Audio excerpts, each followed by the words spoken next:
Hello and welcome to the first session of Bernard Stiegler's Thought on Technics by Franziska Aigner. The 20th century witnessed an upsurge of European philosophical thought on techniques, addressing the domains of skills, tools, instruments, and machines as a scientific meta-discourse on technology. Among the array of perspectives, the work of late French philosopher Bernard Stiegler stands out as one of the most lucid and fruitful contributions. This seminar performs a close reading of Stiegler's thinking about techniques. Following an introduction to Heidegger and Simondon's work in the first session, each of the upcoming sessions will explore a book in Stiegler's Technics and Time, Volume 1-3 series, inquiring into the reading of this history of philosophy undertaken by Stiegler, as well as the horizon for future thought on techniques, opening up beyond Stiegler's lucid philosophical interventions. The seminar will take place in English and work with the English translations of Stiegler's series, published by Stanford University Press. Franziska Aigner works at the intersection of philosophy, performance, and music. In 2020, she completed her PhD at the Center for Research in Modern European Philosophy, London, on the topic of Kant and techniques.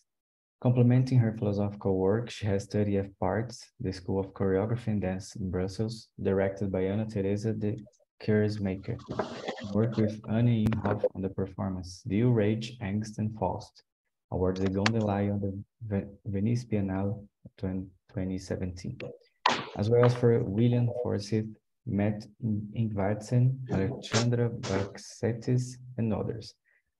Her own works have been shown at Kunstfestival des Arts, Brussels, Die Liste, Basel, Theatre de la Bastille, Paris, The Place, London, Brut Vienna, Hall, Berlin, etc. In 2019, the music for Faust by Anne Imhoff, Billy Boothill, Franziska Aigner, and Lisa Douglas was released on the Berlin label Pan. Furthermore, Franziska Aigner is part of the Holy Herndon vocal ensemble, with whom she tours internationally. She performs her own solo project, cello and vocals, under the name Frankie. Her first solo EP will be released with the Icelandic label Bedroom Community in the fall of 2021. In 2021, Franziska also collaborated with Daniel Janatz on the song that repeats The Close Word, which won the John Fries Award. Franziska, you can begin. Hello. Thanks so much for this introduction. Hello, everyone. I'm so happy that you have joined to read Stiegler together. So, as I guess you know, we are going to work through Stiegler's Technics and Time series, or at least the part that is available to us, since he had initially conceptualized it in a much broader, bigger picture. Before anything else, I would like to introduce you to Joel White, who currently doesn't have his video on, but I know he's here because we've discussed that he's gonna join us in the third seminar. Joel and I, we've known each other for a very long time. We first, in fact, met in a seminar on recent French philosophy that was focusing on Simondon and Stiegler's thought on techniques, taught by Howard Kegel at the Center for Research in Modern European Philosophy. So this is somewhat of like a full circle for us. And I'm really glad that he will join us, that he's here, and that he'll speak to us about his work and his reading of Stiegler, particularly in its relationship to Husserl and Derrida. And I think it will really complement my reading, or whatever it is, what I will kind of propose and bring to the table in a very beautiful way. And just that being said, I think you've seen that on the seminar plan. So hi, Joel. For today's seminar, our first seminar together, I've prepared like an introductory seminar on technics and its study in the German and French context of the 20th century by way of the work of Martin Heidegger and Gilbert Simondon. So this was already announced, but I took, in fact, a third person. I put a third person into this group that maybe most of you, I assume, or many of you anyways, might not be familiar with, and that is the mainly posthumously writing on techniques by the German philosopher and historian of ideas, Hans Blumenberg, because I think he'll offer like a beautiful sort of like historical conceptualization. So we will, on the one hand, engage with what is often referred to as a quasi like techno-pessimist German position, and on the other hand, the more techno-optimist French pendant, as one finds it in Simondon, for instance. I hope that by somehow spending this first seminar on this more like contextual plane, that we will prepare on our understanding of the context of Stiegler's own intervention, because he moves through that context in a very, let's say, like creative, lucid manner. And if you've already started reading Technics in time, then I think you'll have realized that somehow working through the context of Stiegler's intervention is somewhat of a tricky thing, because Stiegler is a very eclectic reader. He reads very widely and in a very varied manner. He doesn't really follow a pre-established blueprint or like a canon on who you have to refer to in order to think this concept, or he kind of like, he's very eclectic. So because of that, his writing is sometimes a little bit hard to access, but it's also what makes it in a way so interesting and so exhilarating, because he draws on all these different fields, and he kind of like has this capacity to think transdisciplinary. So because of that, however, we won't have time, of course, to look at each and every one of these many sort of like intellectual companions, that Stiegler works with or thinks through. But I thought that it would be interesting anyways to spend this first seminar to talk briefly about Heidegger and Simondon. And then in the next 3 seminars, we will of course mention, but unfortunately in less depth, many of the other thinkers that Stiegler engages with, from, of course, Leroux-Gourand, who's really vital, to Bertrand Gilles, Husserl, Derrida, Vernon, Etienne, Kant, etc. I mean, there are really very many. But because we only have 4 seminars, as you know, we won't be able to somehow give due diligence to each one of them, unfortunately. So today's seminar will have 3 parts. I'll begin with a brief introduction on the history of technical thought. I've prepared like a little bit of a monster tour de force through the history of technical thought from Greek antiquity until the Industrial Revolution and into the 20th century.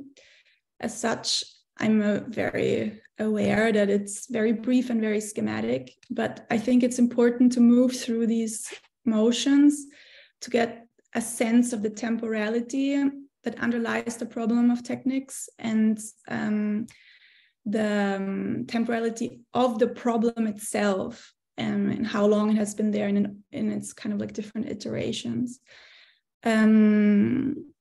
As well as the complexity of its relationship to philosophy through history. So there'll be brief mentions of Plato, Aristotle, and as I've already announced, the work of Hans Blumenberg. So you might not know, but Stiegler most likely would have not been able to access Blumenberg's writings and techniques, because a lot of it was published posthumously in the early 2000s of Blumenberg. But I think Blumenberg's work is very interesting for us here, and I think also in a way to anyone thinking about the questions concerning technical thought more broadly, because as a historian of ideas, coming out of the German tradition, he asks about the historical conditions of possibility of concepts, for instance, like invention, creativity, self-assertion, the technical practical will, etc., which are, of course, central to the development of modern techniques, and especially the kind of developments that occurred around the Industrial Revolution, which is a central turning point in all of the other thinkers we will deal with. So Heidegger, Simondon, also very much Stiegler. Often, and I won't go into detail here, but there's a tendency within the discourse to have a very schematic account of the history of both technical development and also technical thought, operating with only two main temporalization categories. I'm exaggerating a little bit here, but tendentially this is true, where we have either only an artisanal techniques, so that's the techniques of manual production, handicrafts, etc. And then we have like modern industrial techniques. And as a historian of ideas, Blumenberg, in a really wonderful manner, challenges this more conventional historiography of technical development and technical thought. And so I like his approach very much, and I take it often as a guideline for my own inquiry. There are, of course, also other thinkers who and historians who have questioned these historiographies, but today, also for time reasons, I've chosen Blumenberg. So with Blumenberg, we will problematize briefly, at least, the concepts of invention, curiosity, self-assertion of the human, the will, etc., and place them in a broader context, discuss them in a slightly broader context historically. So I use him as a quasi-supplement to Heidegger, Simondon, and Stiegler here with us today. And after Blumenberg, we will then familiarize ourselves with first Heidegger and then Simondon's technical thought in order to somehow get a first insight or like kind of understand or maybe more anticipate the shape of Stiegler's intervention. So it's nearly as if we're approaching Stiegler like through the negative space in this like German-French technical context. But at the same time, yeah, I guess it will help us sort of like gain an insight into philosophies and culture's relationship to techniques and some of the complexities of the history of technical thought, which set out to write down essentially that relationship. So I thought before I begin on this kind of like trajectory, which I've just outlined, I thought maybe it would be nice if people could very briefly introduce themselves and also say whether you're planning to take this seminar for credit or not, because as you know, if you take it for credit, I think, please correct me if I'm wrong, then you will have to give a small presentation in class. Since we only have 4 seminars and there are no presentations today, I guess that means they'll have to be very short, the next 3 seminars, so only like a 5 to 10 minute presentation. And you would have to write an essay. So yeah, if you could introduce yourselves and say whether you're planning to partake in a seminar on that kind of more in-depth level, and then I'll start on the trajectory that I've just outlined.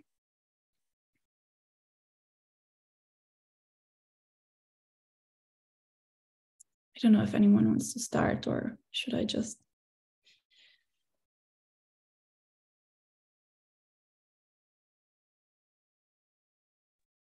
Hello. Hey. My name is Guillaume. I'm French.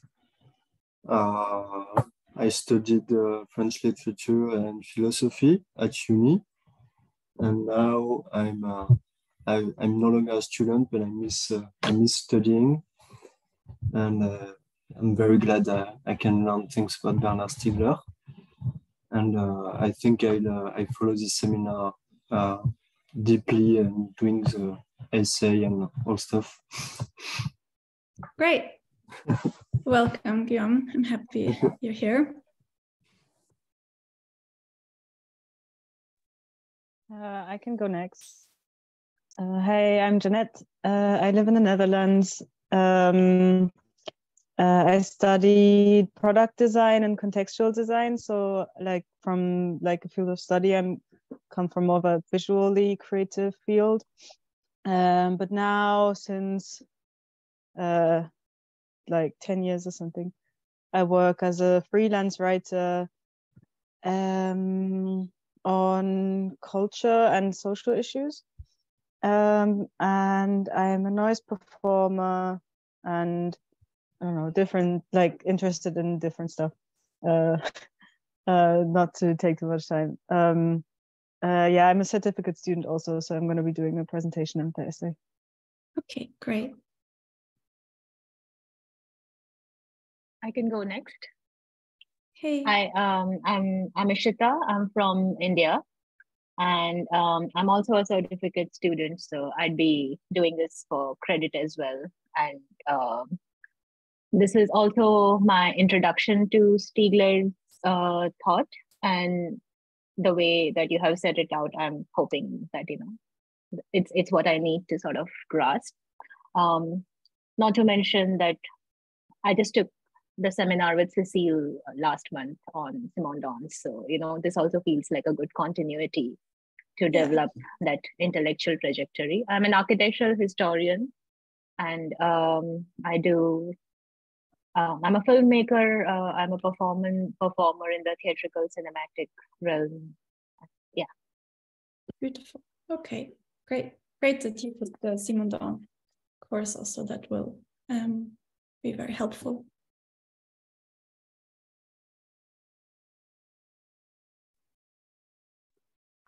I could go next.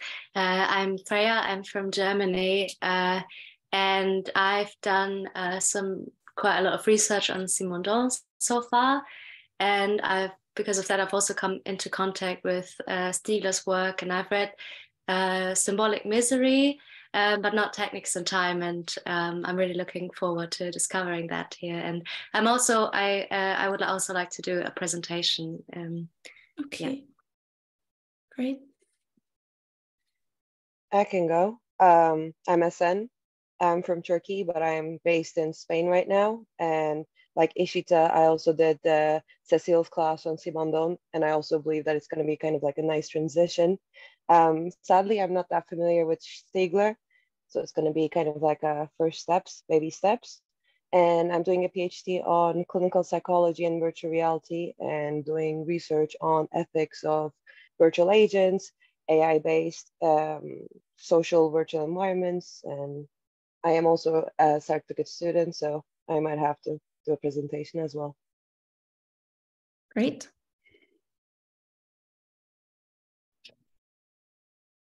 I'm John Soski. I am based at the Rhode Island School of Design in the United States. I am an ethnographer and philosopher of science who's mainly working on addiction. I read the first volume of Technics and Time when it came out in French, but that was quite a while ago. And I'm really interested in Stiegler's configuration of the relationship between anthropology and philosophy. And since I'm not a certificate student, I am happy to skip giving a presentation, but I would like to write a paper if that's okay. Okay. Yeah.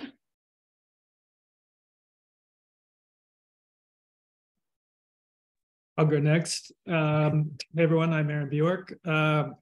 I'm zooming in from Los Angeles. I'm an artist, designer, and educator.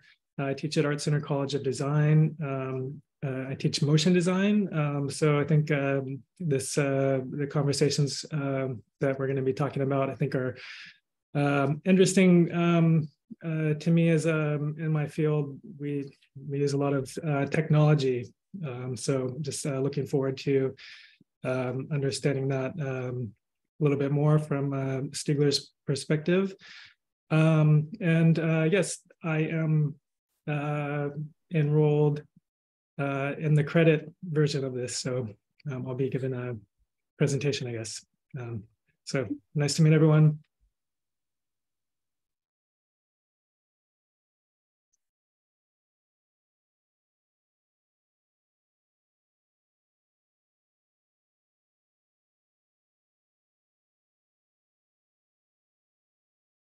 I think if you want to introduce yourself, just go.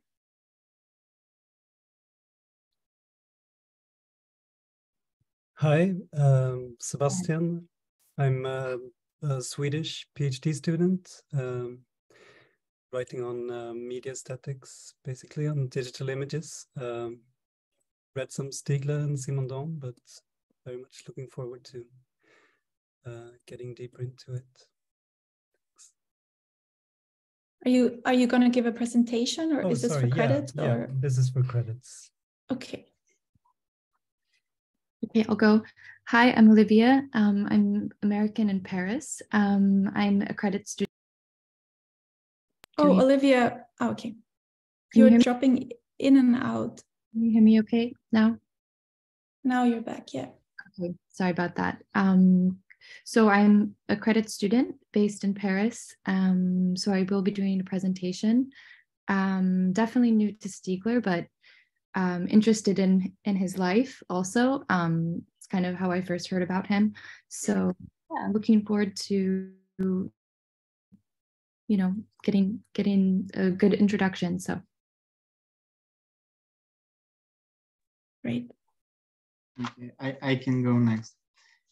Okay, everyone. So my name is Luka Cvetkovic. I am a performance artist. I am a certificate student as well here, so I will be doing a presentation.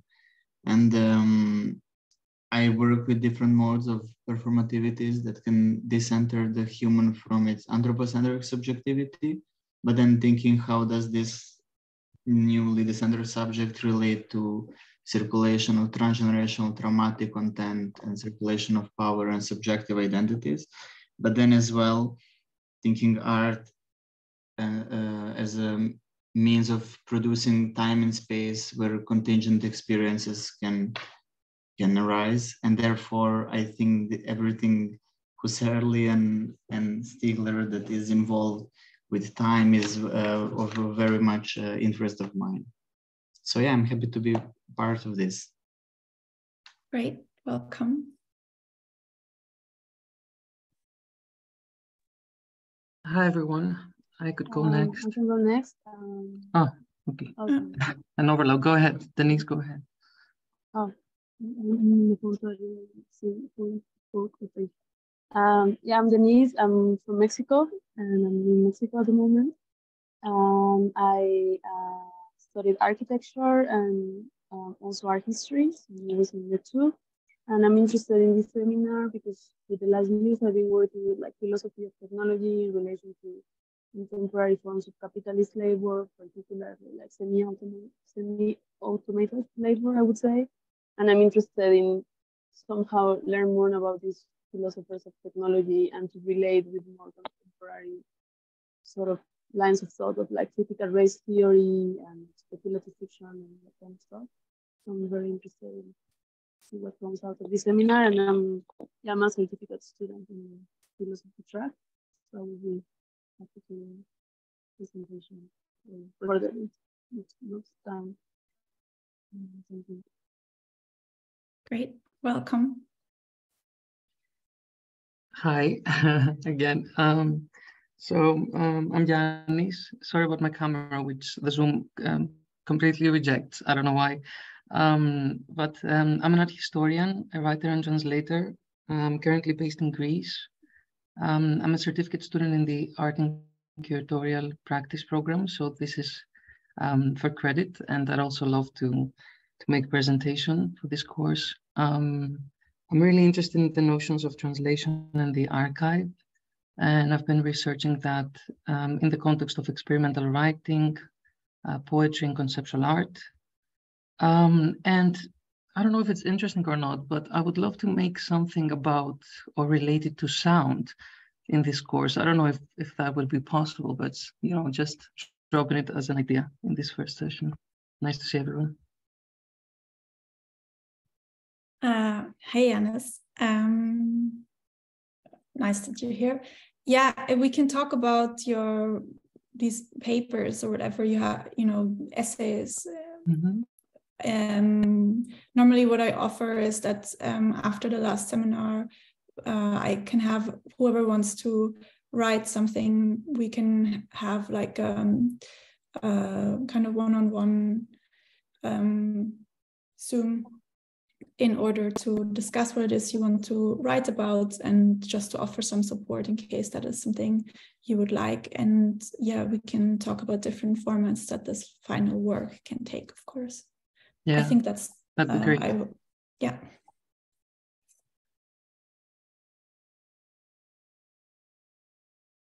I can go next.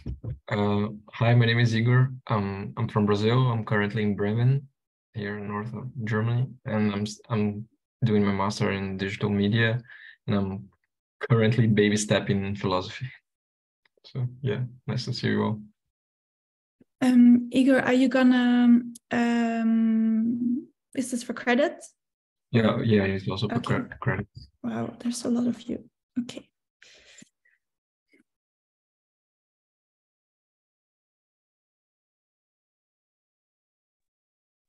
I can go.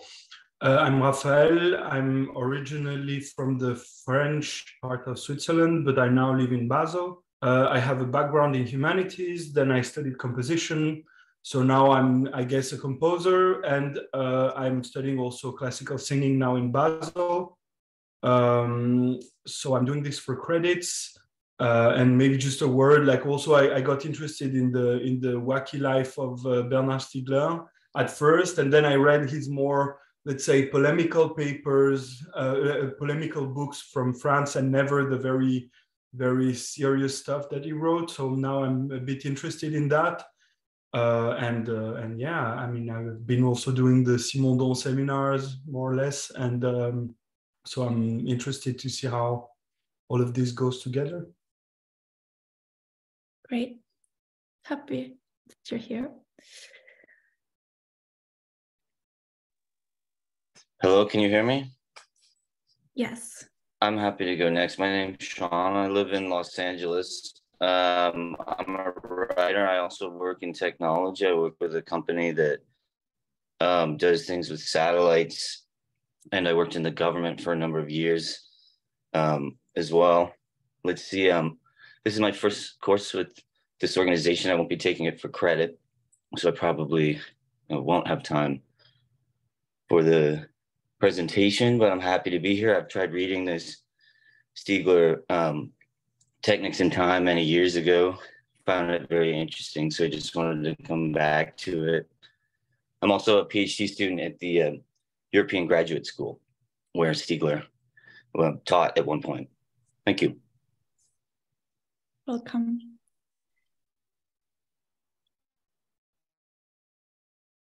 I guess I'll go next. Okay, I'm Gio Lingao from the Philippines. I'm a filmmaker. Currently researching Filipino violence and terrorism, and I'm a certificate student, so I'll be presenting and doing maybe writing a paper. And took this class because how it maybe to find connections or some useful things regarding political filmmaking in general. And I also took Simondon's class, so like the others. So yeah. Very good.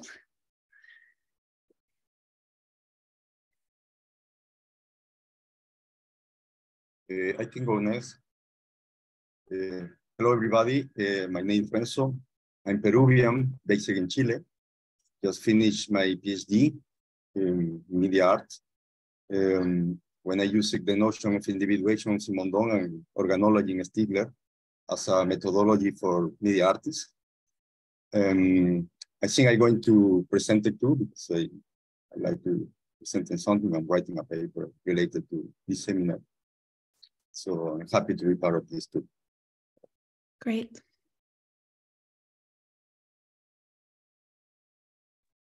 Hi, I'm Lane, and I studied musicology, sociology, and I'm currently studying computer music in a master's degree, with the topics kind of being sequencing techniques and rhythm and time. And I'm doing this for credits. Yeah, and I'm happy to get more into Bernard Stiegler now. Great. Welcome. Hello, I'll go next. My name is Patrick McGee. I'm a certificate student, and so, but I recognize there's a lot of us, so I wouldn't mind recording and sending you my presentation. I have an interest in the history of radio, and then Cold War technologies, and I've been taking all of Cecile Malaspina's classes and reading a lot of Simondon. So this will be a really nice development. Looking forward to it. Thanks.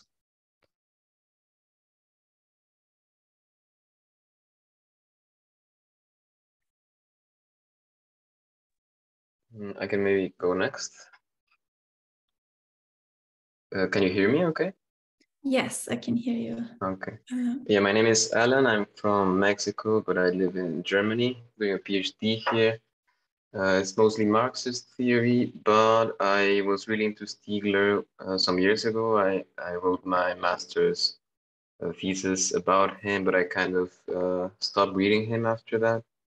Maybe I got a bit saturated, but now this was like a good opportunity to go back to him because I really like his stuff. But yeah. Thank you.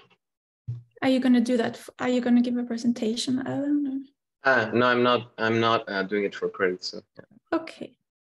Well, happy you're here, anyways. Is there anyone who hasn't? Oh yeah, I can go. Okay. My name is Connor.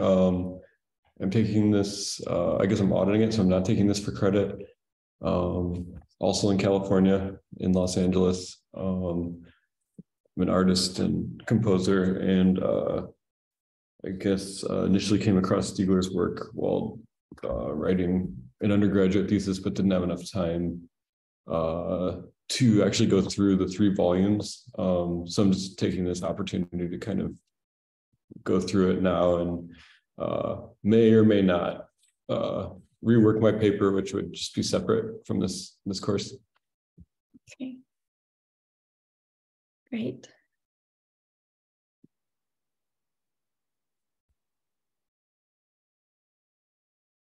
Hi, I don't know, it's me.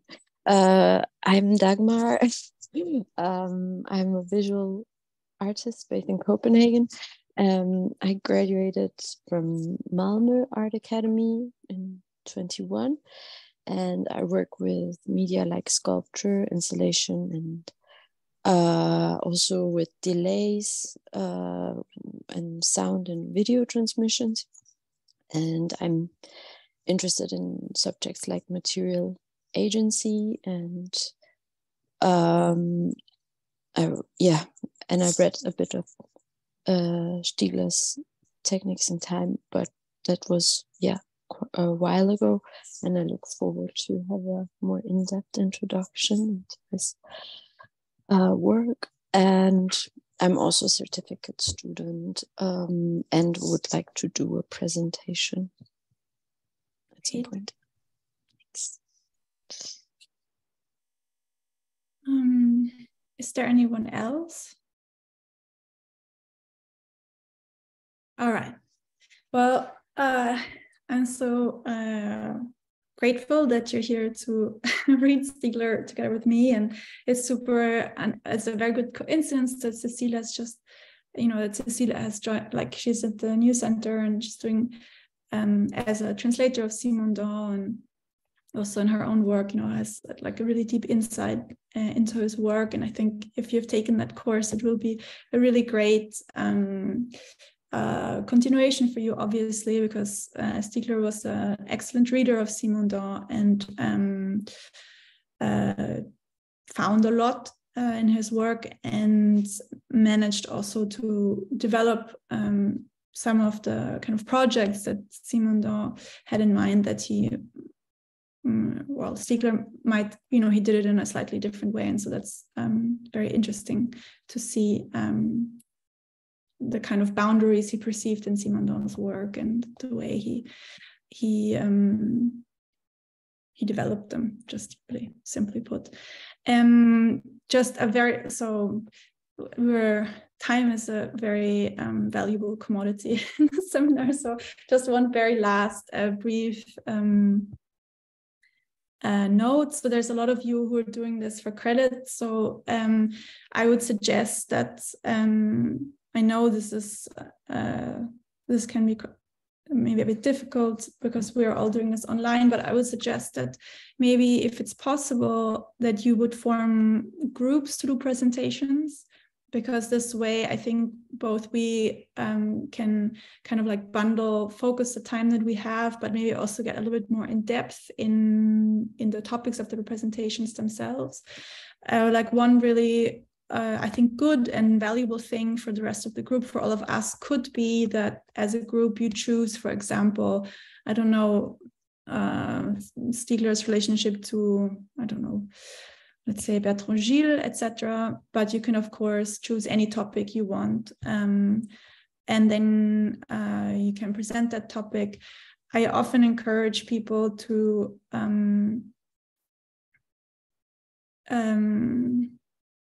in a way approach the task of presentation in a very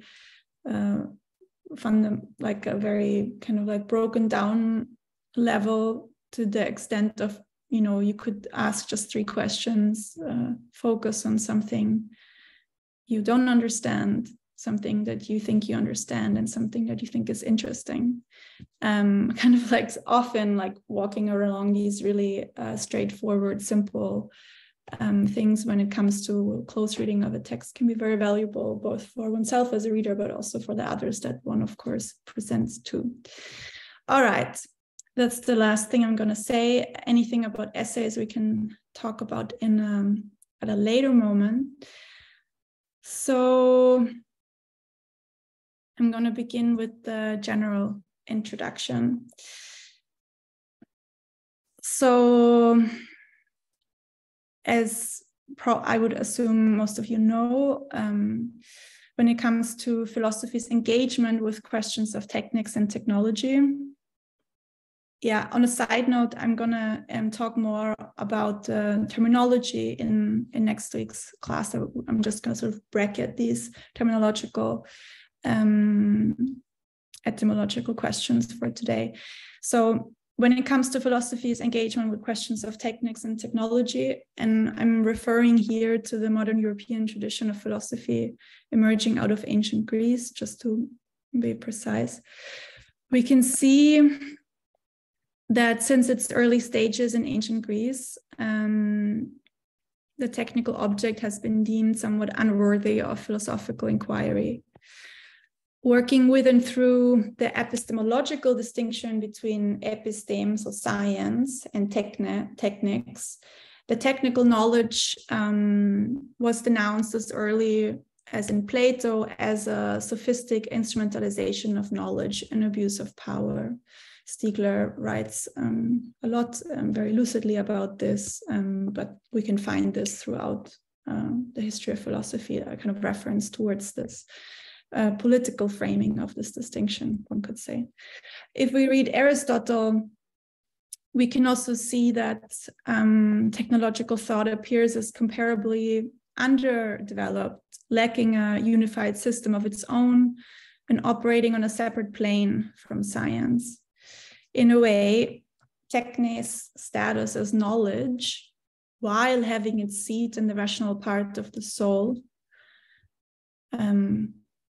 we can see this, for instance, in his De Anima, cannot even be said to be true knowledge according to ancient Greek standards, acquired by tradition, which is itself not scientific, and caught between rational knowledge on the one hand and chance, Tüche, on the other, the artisan, so the one who produces technical objects, is said to be incapable of themselves understanding, inventing, and changing the technical forms according to which they work and produce.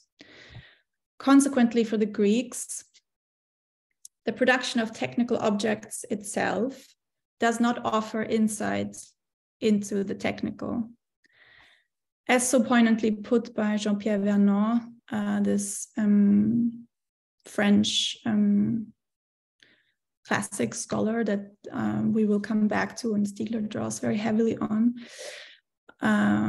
One needs to understand that in Aristotle, and I quote from his excellent volume called Myth and Thought Among the Greeks. So Vernant writes that, and I quote, the artisan, spelling in context, his tools and his techne are nothing but the instrument with which a pre-existent form fashions matter, end quote. So it is in the context of the political separation premised on concepts of instrumentalization and accusations of sophism, etc., that the other distinction, so the one complementing the epistemological distinction between episteme and techne, the other distinction is metaphysical. So the metaphysical distinction between physis and techne, nature and technics, needs to be considered. So while natural beings, in Aristotle, for instance, carry the principle of self-causality within themselves, they can move themselves. Technical entities are said to be subject from animation from the outside due to their inability of self-movement, leading to their analysis in terms of means and ends, so instrumentality. They cannot move themselves, they're dependent on someone moving them. Hence, they are an instrument, they're a means that is used for an end, an idea set by the artisan, or in many cases, the person who has drawn the form which the artisan is working with.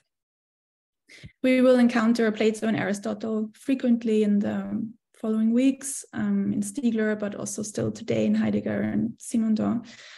For now, it suffices to say that technics since antiquity was determined in this twofold relationship. So on the one hand, in its relation to science, so there's this epistemological distinction, and then its relationship to nature, the metaphysical counterpart.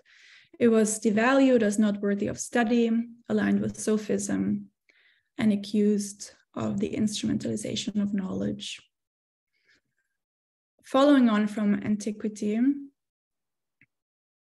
I would like to briefly now introduce the work of German philosopher and historian of ideas Hans Blumenberg, because he will focus on the late medieval period, which he finds a lot of interest in when it comes to techniques. As in almost all of his theses, Blumenberg has taken a somewhat different view of history. So this also counts when it comes to his reading of techniques and technical thought.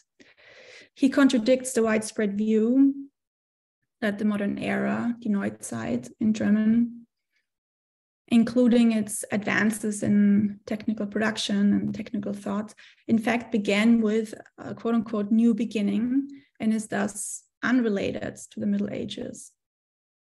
So that is somehow his, the kind of like hook that he begins with.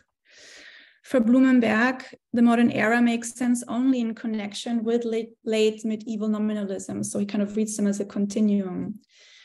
In fact, he argues that the prerequisite or the condition of possibility for the modern era, and therefore also for all the fundamental inventions and developments in both the natural sciences and techniques that occurred during the modern era is to be found in the late Middle Ages.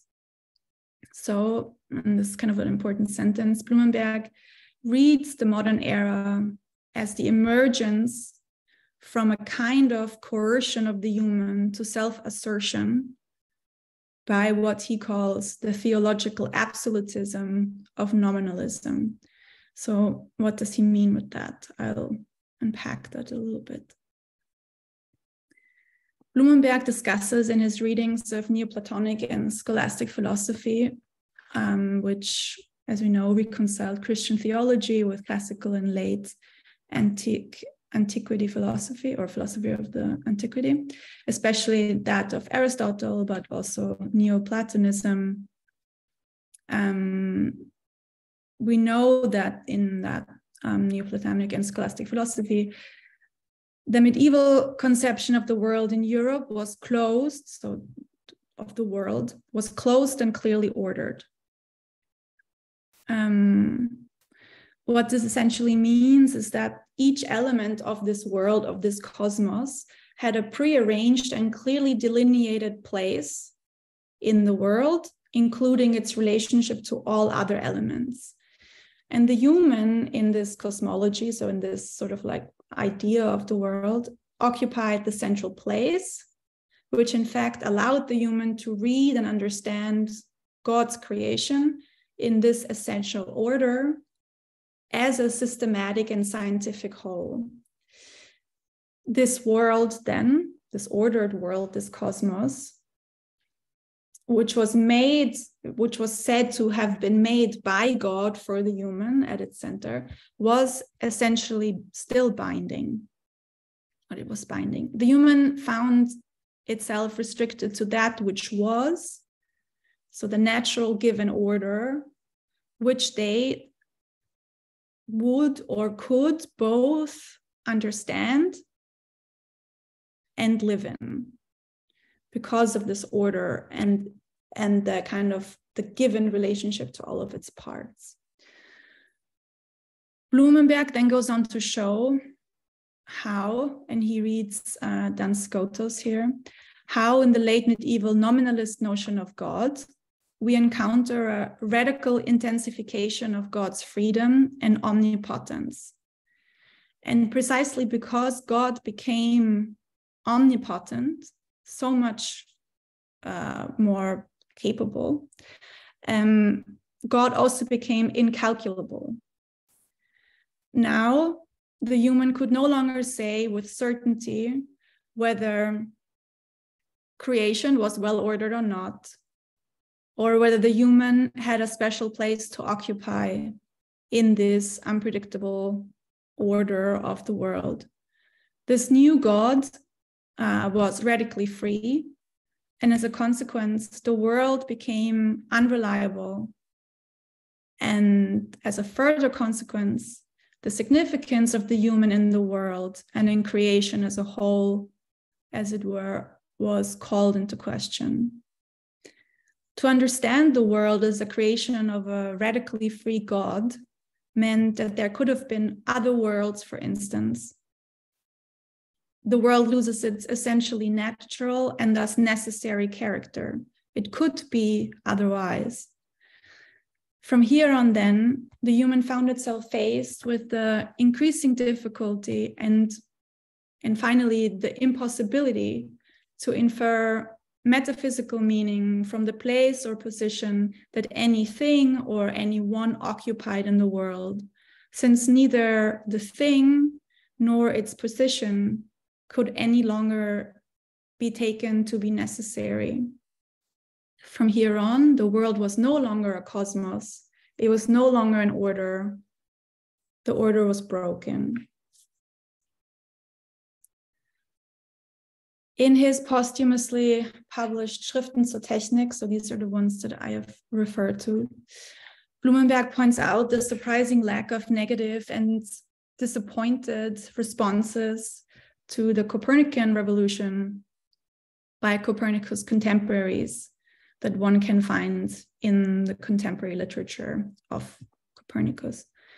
The Copernican revolution was, of course, the 16th century shift in the field of astronomy from the Ptolemaic geocentric understanding of the universe centered around the Earth to a heliocentric understanding centered around the sun.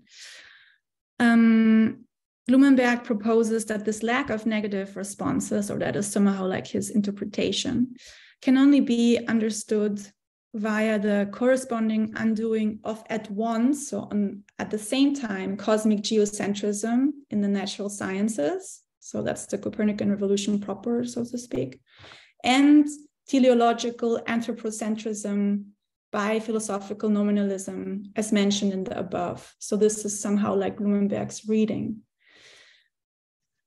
He argues that the Copernican revolution, in fact, confirmed the nominalist position that the world was not made for the human, and furthermore, intensified its meaning by giving the resulting, and I quote here, or it's my small translation, by giving the resulting new, already virulent self-consciousness a scientific verification. So if a God had not arranged the world around the human and for its sake, the human could from now on consider itself free from the compulsory nature of nature, given once and for all. Instead, a second nature opens up, that is the world of culture, in which the human no longer needs to imitate the eternal forms of nature, so universals, but can endeavor to invent forms and build a world for itself out of the raw materials provided by nature. It is in this moment that the res extensa at once become the raw material, the matter, for the ars humana, for the human arts.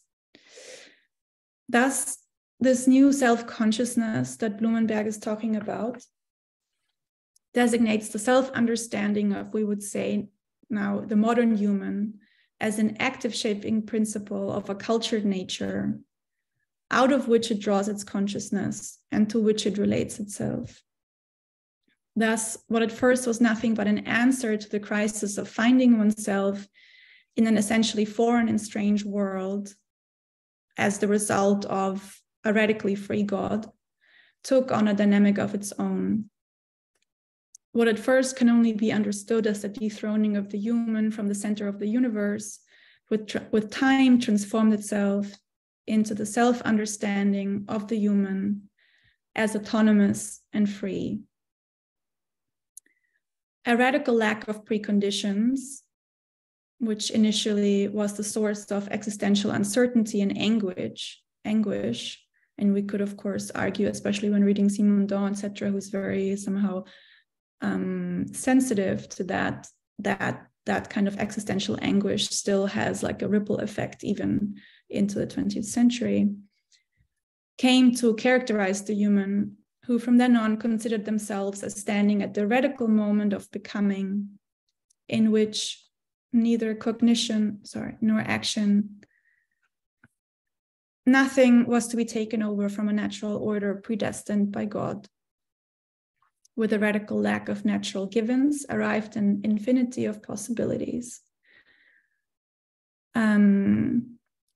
In a world shaped by God for the human, or in the world of ancient Greece with its eternal and unchanging forms, human technical and artistic production had no other possibility than to accept the necessity and the compulsory nature of forms and things which are said to have always already been there.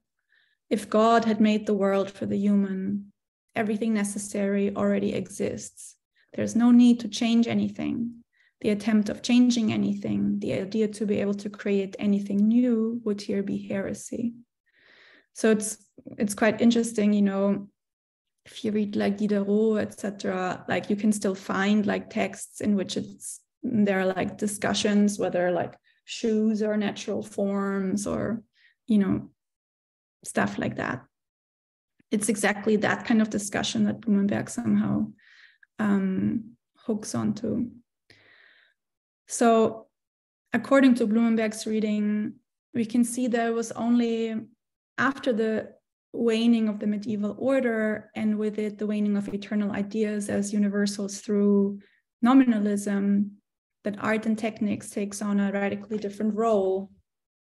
Instead of being bound to the realm of imitation, techniques can now act out the dream of the freedom of creation. The necessary precondition for this freedom of creation is the idea that there can be things which previously did not exist in nature. Consequently, it is only after the waning of the medieval order and its arsenal of eternal ideas and forms that the human can invent ideas or concepts rather than consider forms as derivatives of metaphysical or physical facts. Only from now on can ideas and forms be authentically created, can they be invented. So technics from here on is no longer about mimesis and imitation, but about the creation of forms for being and thought itself, and as such, radical spontaneity and unbounded originality. The notion of the genius in art, for instance, is the expression of this quote-unquote virulent self-understanding of the human. And so is the idea of technical invention proper for someone like Blumenberg. A genius can not only fabricate, but also create and invent the forms according to which transformation of materials takes place.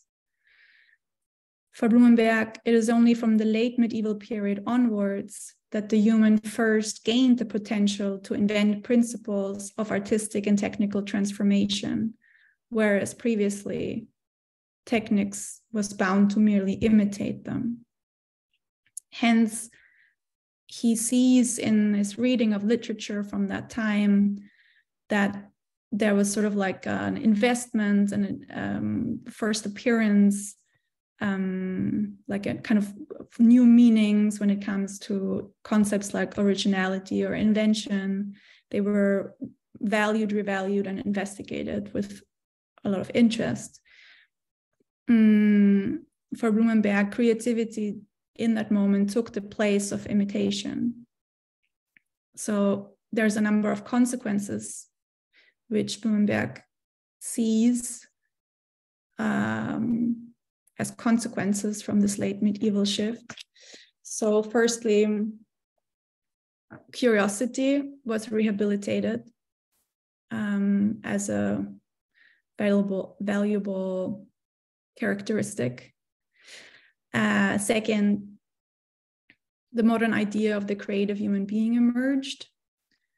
And third, the modern dominance of the natural sciences and techniques.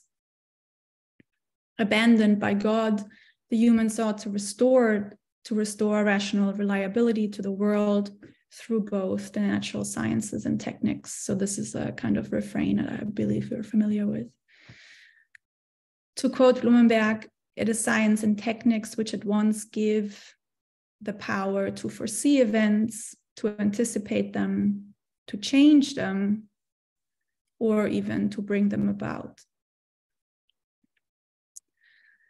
So we can here see Blumenberg argue for a different historiography in the movement from the late medieval periods into the modern era up until the Industrial Revolution, essentially, arguing that the conditions of possibility of both science and technical invention first came about through the waning of the medieval order as a consequence of a radically free God, and the self-assertion of the human as capable of shaping a world about which we are no longer certain if it was made for us or against us, or, for instance, also if we're even capable of thinking that world, if we have the right faculties, if we're equipped with the right faculties for thinking that world.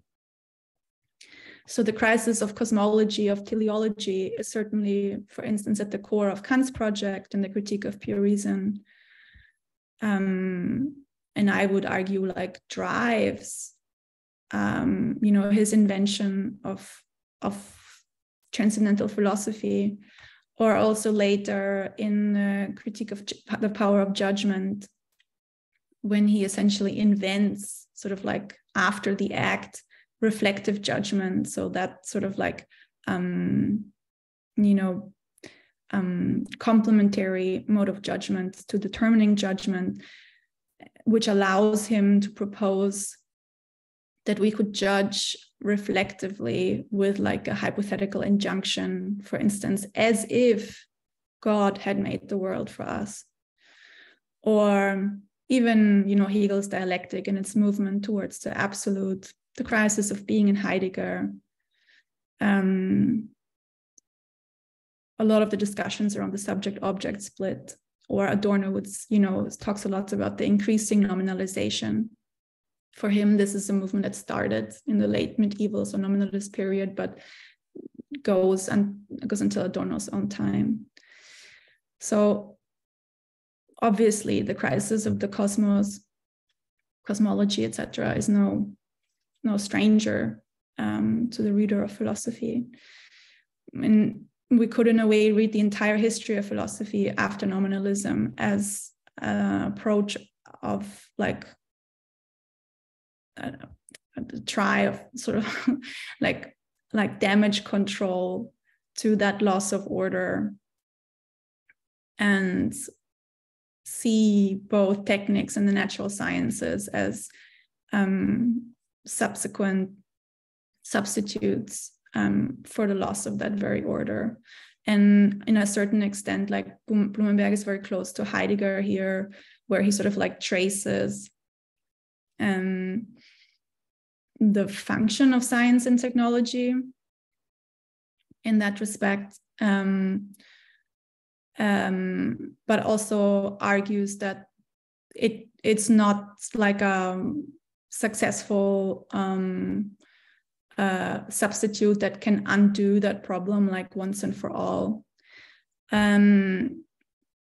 What is like interesting, I think, for me in Blumenberg's particular framing of the waning of this cosmological order is that he historicizes, so to speak, so like traces the emergence and development of certain concepts like invention, creativity, self-consciousness, etc., which are so central to both Heidegger, Simondon, but also Stiegler's project, and sort of like argues that there are certain historical conditions of possibility for how these concepts emerged and somehow what made these concepts possible, rather than treating them as ahistorical givens, for instance.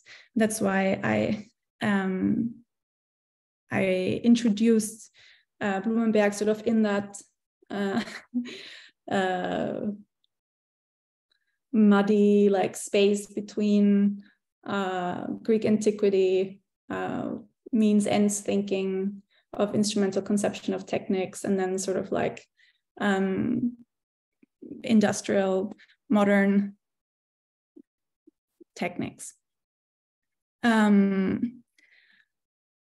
So the kind of like moment that everyone like agrees on, that like thoroughly unsettled the kind of conception and the function that techniques played within the world was, of course, the Industrial Revolution. And if you read like Heidegger, but also Simondon and Stiegler, they will kind of argue that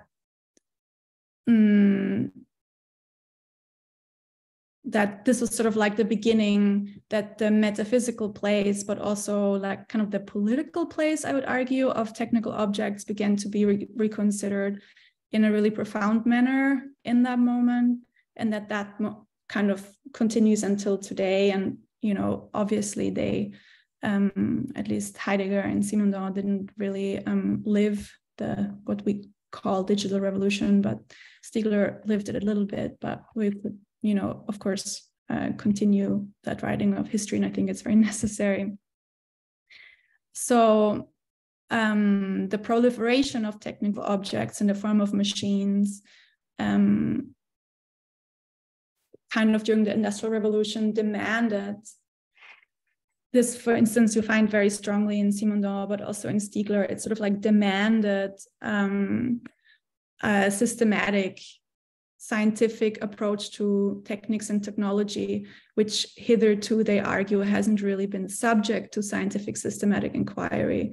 So Kapp, his 1877 Grundlinien einer Philosophie der Technik, which has just been translated actually a couple of years ago into English, but I'm not 100% certain of the English name. I think it's something like the Outline to a Philosophy of Technics or something like that, is often cited as the founder of philosophy of technology proper, while, for instance, someone like Stiegler will point out that, in fact, it was Karl Marx who is said to have been the first to open the possibility of like a technology that would constitute the theory of the evolution of techniques.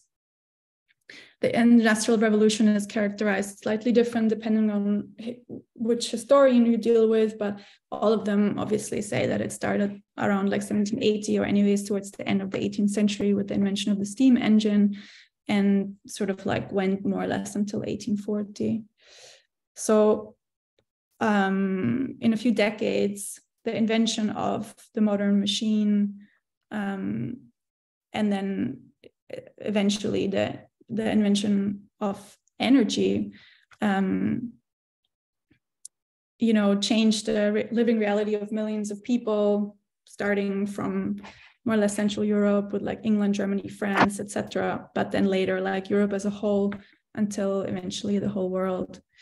And someone like Stiegler will say that the Industrial Revolution made it clear to the naked eye that a problem for that techniques and technology were a problem that needed to be addressed on like all levels of thought and reflection. And so kind of like out of that like material event called Industrial Revolution, then sort of emerged these two, I would say like German and like French sort of like thought, and we will focus on Simondon and Heidegger as sort of like representatives on that. So obviously, it might seem on a first glance that very little relates Heidegger and Simondon to each other, and often their projects are, one could say, like even like nearly pitted against each other. But despite their different philosophical commitments, both Simondon and Heidegger assessed classical metaphysical concepts provided by philosophy, the philosophy that they sort of like were studied, as being incapable of grasping either the mode of existence of technical objects or the experience of living in a world that is now shaped fundamentally by these objects. So each in their own way understood techniques as a challenge to philosophy and worked towards reconciling, and this is somehow like their move, reconciling pre-metaphysical thinking of the pre-Socratics eventually with the invention of technical concepts after what they proclaimed to have been like the end of metaphysics. So Heidegger and Simondon's projects are both, when it comes down to it, essentially inquiries into the resources for thinking techniques in philosophy, both before, so by kind of returning to the beginning of philosophy, and also after. The beginning of metaphysics and also after metaphysics. And as we will see in the next couple of days, in the next couple of seminars, Stiegler will, of course, very much continue in this strain. So it is this question of whether philosophy can think techniques without relying on a set of metaphysical distinctions between nature and techniques, science and techniques, means and subject, object, etc., which one could argue is even more urgent today, at a time in which we are witnessing the becoming autonomous of technical production on both the level of information and technical objects, such that the conceptualization of techniques in terms of means and ends, so this kind of instrumental approach to techniques, or as a problem of control, so questions like, do we control techniques, or can we control techniques, or does it control us, or of techniques in contradistinction to nature, clearly no longer holds. And for someone like Heidegger, Simondon, but also Stiegler, the question of techniques concerns nothing less than the future of philosophy itself, essentially.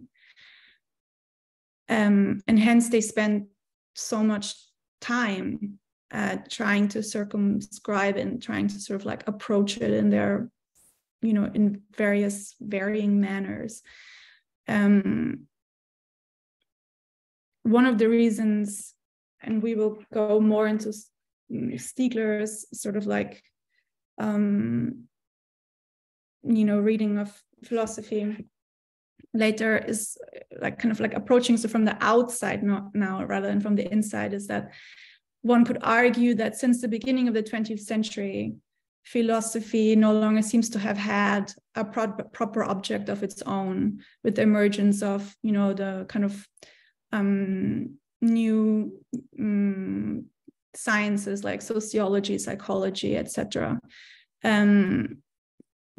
Its new function, some have claimed, for example, German critical theory, etc., is then to be found in the totalizing, analyzing, and interpretational work of engaging the specialized objects of the sciences, as well as defining their relationship to one another. So this is this kind of view on philosophy as the queen science, which sort of like, you know, relates the specialized sciences to one another. But this work is already being shared and partially supplemented with technical procedures and forms of algorithms, which is very good, you know, in like arranging and archiving and relating research towards each other. So techniques once again appears as a threat to philosophy,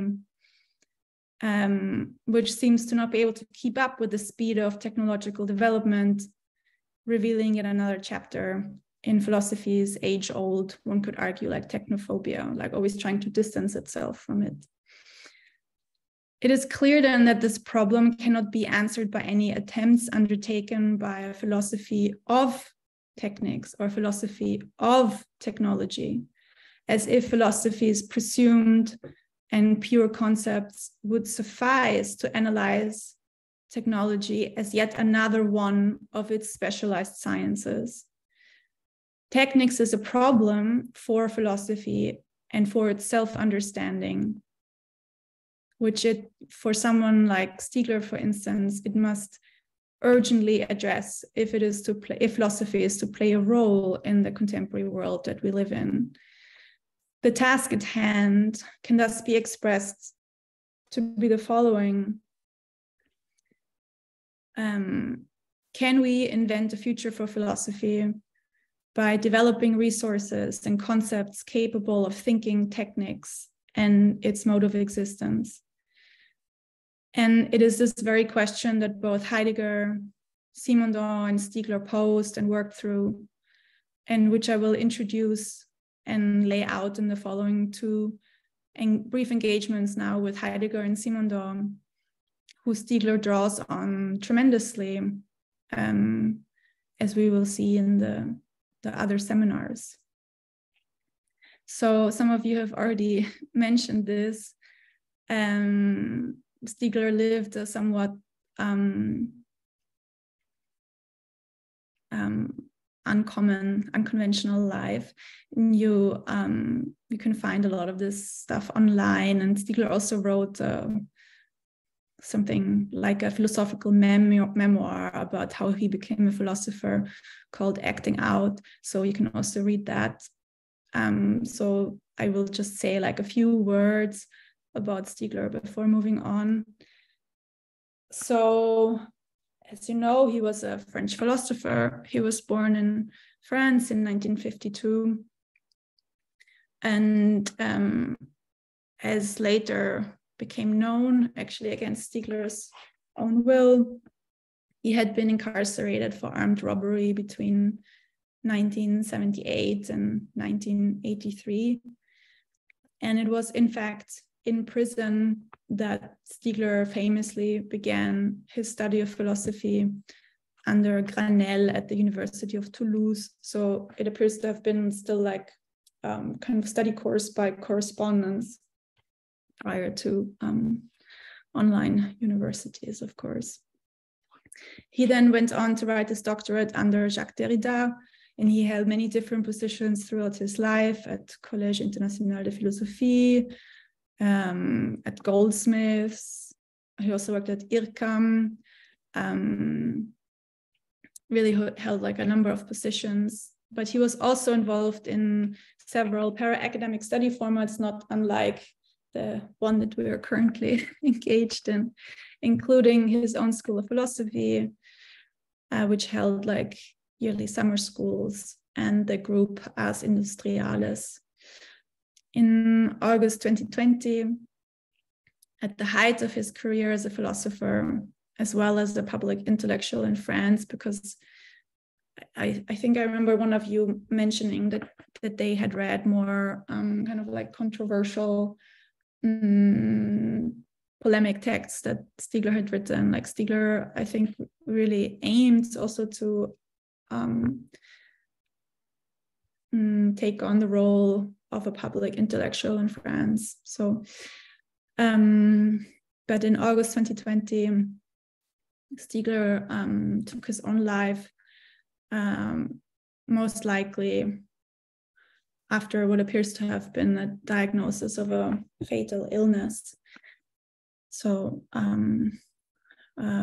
tragic, untimely death, but yeah. For me,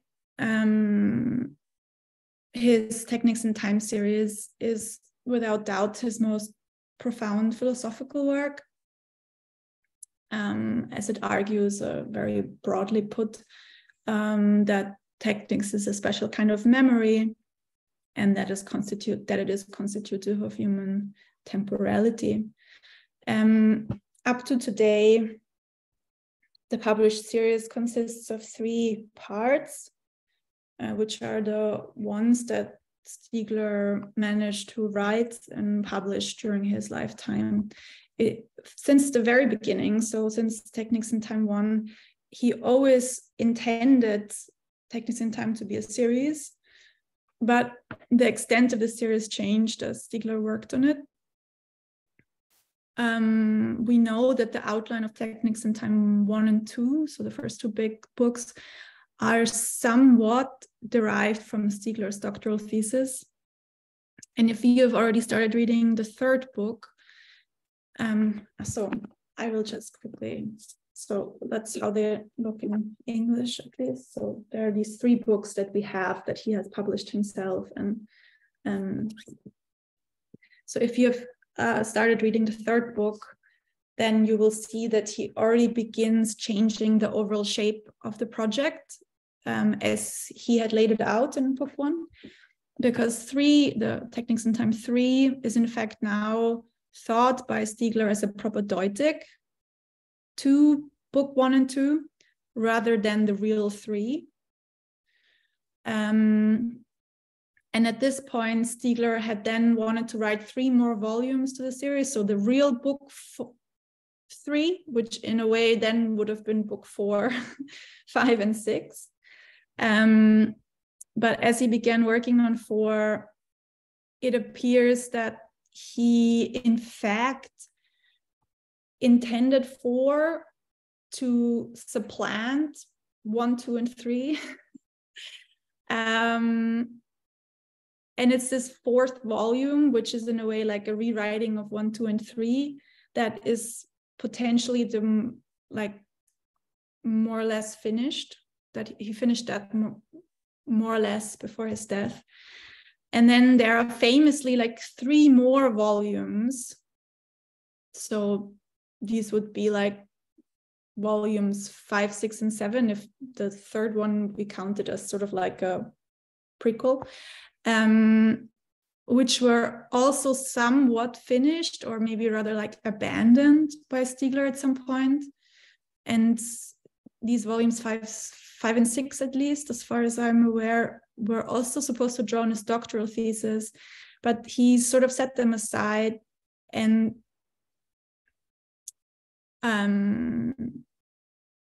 somehow their form is less reliable, that this is really how he would have intended them, as when it comes to this like book 4. So I asked one of Stiegler's translators, but also one of the filmmakers from the ISTER, which is this documentary mainly about Heidegger, but Stiegler speaks a little bit in it, and maybe this is something interesting in case you haven't already seen it. So I asked Daniel Ross about the plans, the current plans of publication, the kind of posthumous publications, but it seems that I had sort of expected that there would be some plans, for example, to publish this volume 4, because it seems to have been finished so long ago, but he wrote me that there's in fact no concrete plans and no movements. So yeah, let's see. So all we know is that we have book 1, 2, and 3.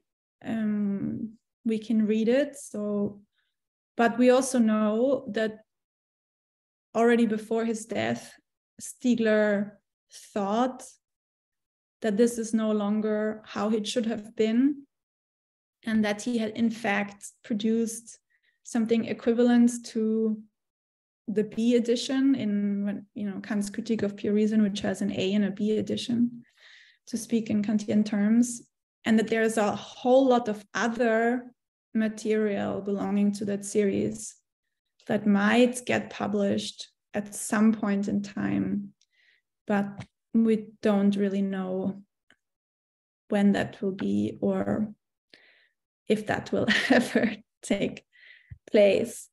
So yeah, until that will happen, we have to work with those 3 books, and obviously like other material essays, etc., that Stiegler has written, but yeah, mainly those 3 books.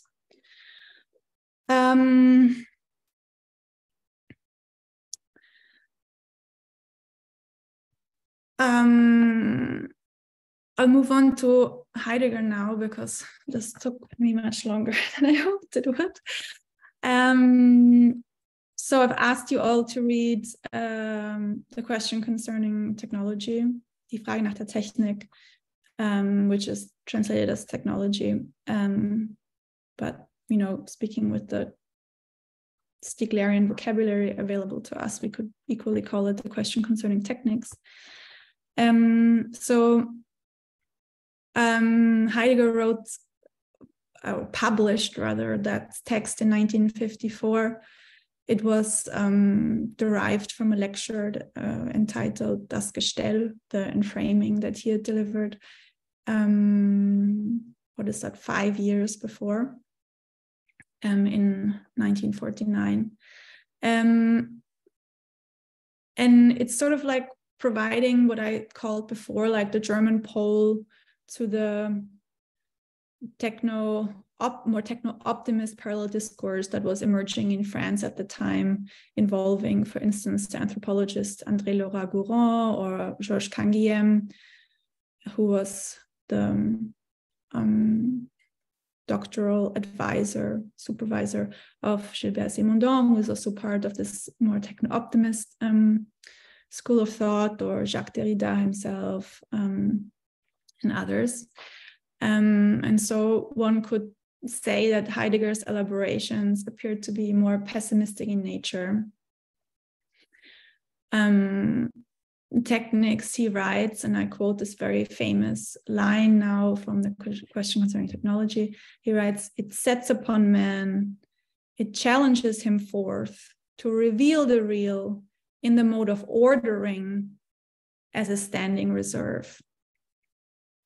And framing means that way of revealing which holds sway in the essence of modern techniques and which is itself nothing technical. So these are without doubt the most famous lines from this Heidegger article, Heidegger essay on techniques. And it is with these lines that Heidegger articulated the threat that was posed by modern techniques for Dasein, for being.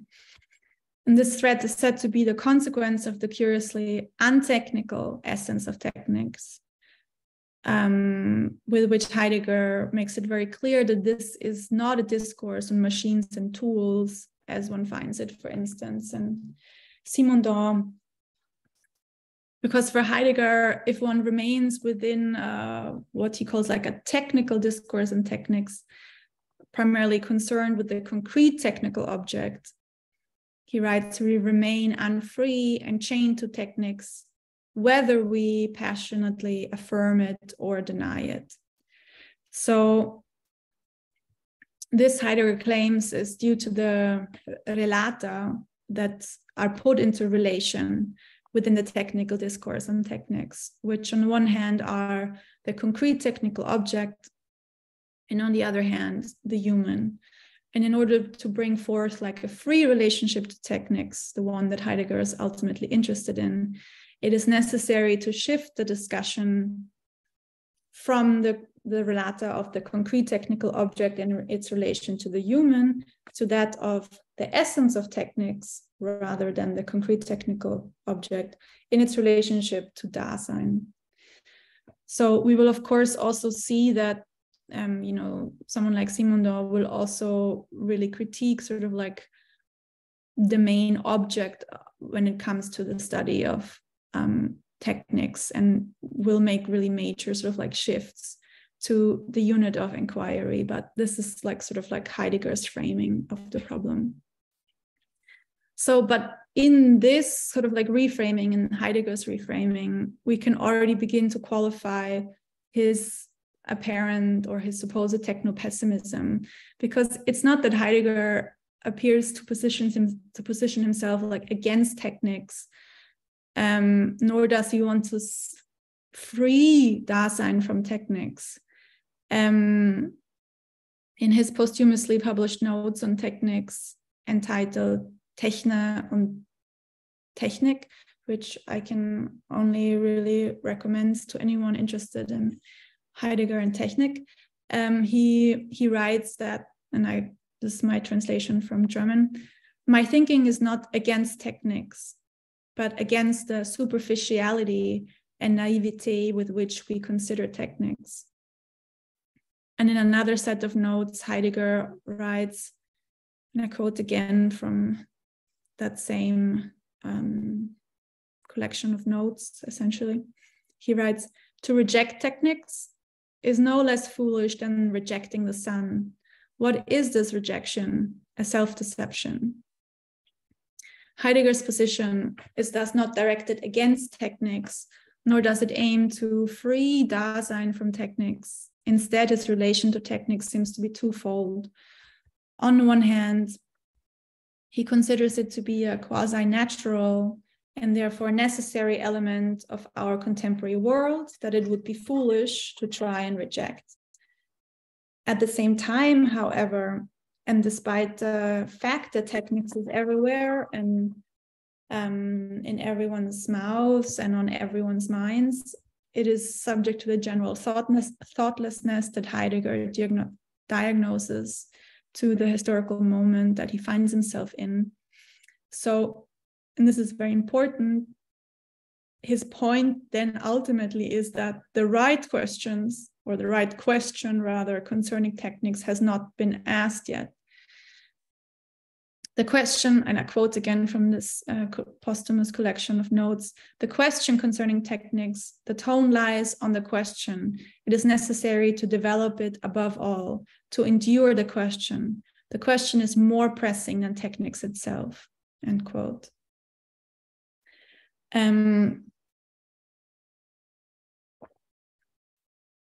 So at the same time, Heidegger also doesn't like full on like reject all current discourses on techniques that he finds.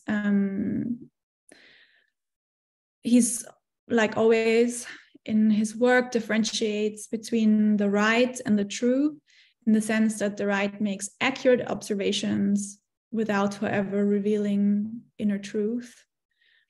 So Heidegger's aim is to search in and through what is right in order to arrive at the truth, or at the true. So he works in a way through common approaches to techniques, which are on the one hand the instrumental approach, and on the other hand the anthropological approach. Obviously, the instrumental approach, or they're connected, but the instrumental approach argues that techniques is a means, an instrument for the human to bring about an end, and as such is an essentially anthropological characteristic.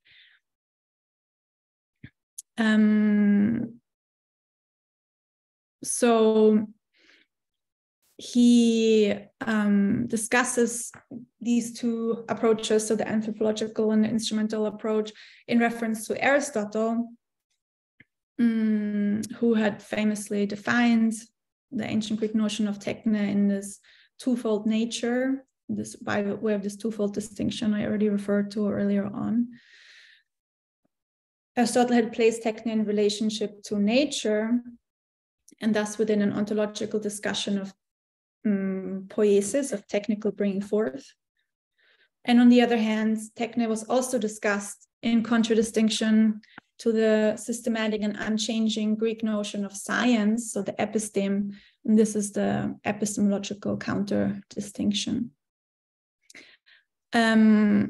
Heidegger's reading of the Aristotelian text proposes that what is in fact at stake in both of these distinctions, in both of these relations, is revealing, aletheia, meaning that in both relations, techne is a specific mode of revealing. Technical poiesis, technical bringing forth, reveals things which cannot come into appearance by themselves. Inasmuch as any technical form of knowledge, so when it comes to epistemology, is also nothing but a way of opening up, and thus a mode of revealing once again. So kind of starting from the instrumental and anthropological definitions of techniques as an instrument and means for essentially human anthropological ends, Heidegger thus arrives at revealing aletheia as the inner truth of techne. And he will essentially argue that aletheia is also the key to modern techniques, but he will make a distinction here. So what will that distinction be? Heidegger addresses the move, let's say, from ancient techne to modern technic in this like really schematic reading of the history of technical thought that I mentioned earlier on. Again, in this collection of writings that on technique that were posthumously published in the Heidegger Gesamtausgabe, Band 76, so in the German collected edition of Heidegger, it's in issue number 76. So he deals in that collection in a very straightforward manner, or in a more straightforward manner, on the relationship between ancient techne and modern technic. He writes that the machine, so the modern machine, is precisely not the imitation of handicraft and the natural process, because it has what he calls a motoric character, which is now related to the generation of energy, essentially, meaning that it generates energy rather than force, because it is thermodynamic in character. He has first drafted this argument. We can see it in that collection of notes in 1940, but he will use the same argument later in the question concerning technology, where modern techniques is primarily characterized as a demand directed at nature, and I quote from the question concerning technology, to, quote, supply energy that can be extracted and stored as such. So there's an essential demand of generating and storing energy. And it's in that demand that modern techniques is fundamentally distinguished from its pre-modern instantiation, so from ancient techne. At the same time, he still claims that modern techniques remains to be a mode of revealing, but rather than revealing as a mode of bringing forth, so as poiesis, for instance, or of technical knowledge, modern techniques reveals in a very specific way. And this is a kind of very important aspect for Heidegger, because it reveals as a mode of challenging. In German, he uses the word herausfordern. So Heidegger's argument here is as follows. Modern techniques remains to be a mode of revealing because it challenges the real to reveal itself as something very specific, which he calls the standing reserve. In German, this is called Bestand. What this means is that through modern techniques, the real no longer comes into view as an object that would oppose a subject, but as what he calls a standing reserve. The modern world, he claims, can only come into view by being put in reserve, subjected to acts of, I quote, unlocking, transforming, storing. So again, this question of storing, distributing, and switching. So we can see here much more sort of like terminology relating to energy, etc., coming in. So he argues that as a standing reserve, the real no longer stands against us the same way that an object would have done. So object in Germany is Gegenstand. That's why he uses the language of standing against, because Gegenstand literally means that which stands against. But as a standing reserve now, it has been, and I quote, ordered to stand by, to be immediately at hand, indeed to stand there just so that it may be on call for further ordering, or further ordering, etc., to be available essentially at all times. So he gives an example for this, for instance, when he says, you can certainly think of an airplane as an object, but this is only like, this is not a true observation in the sense then that by thinking of an airplane as an object rather than a standing reserve, you will misrecognize both what and how the airplane is in the sense of how it exists. For Heidegger, the standing reserve designates, and I quote, nothing less than the way in which everything presences that is wrought upon by the challenging revealing.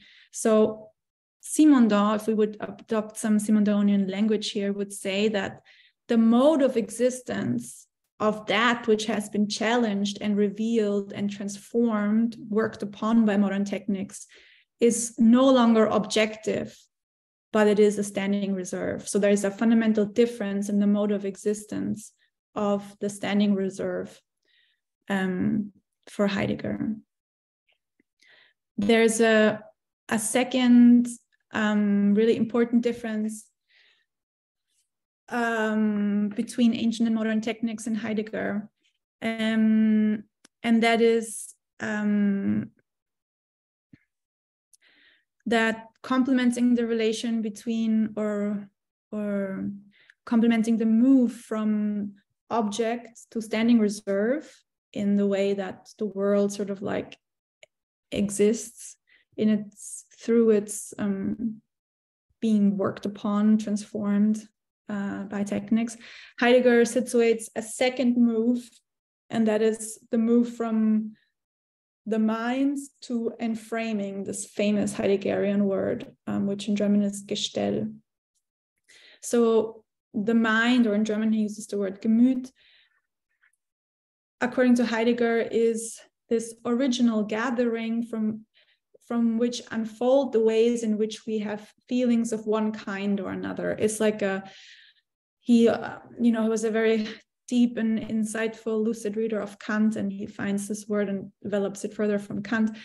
Enframing, Gestell, sort of like the thing that it moves towards in its modern guise, is equally said to have a gathering or assembling function, but rather than assembling our faculties in relationship to a world of objects, enframing challenges the human to reveal the real as a standing reserve.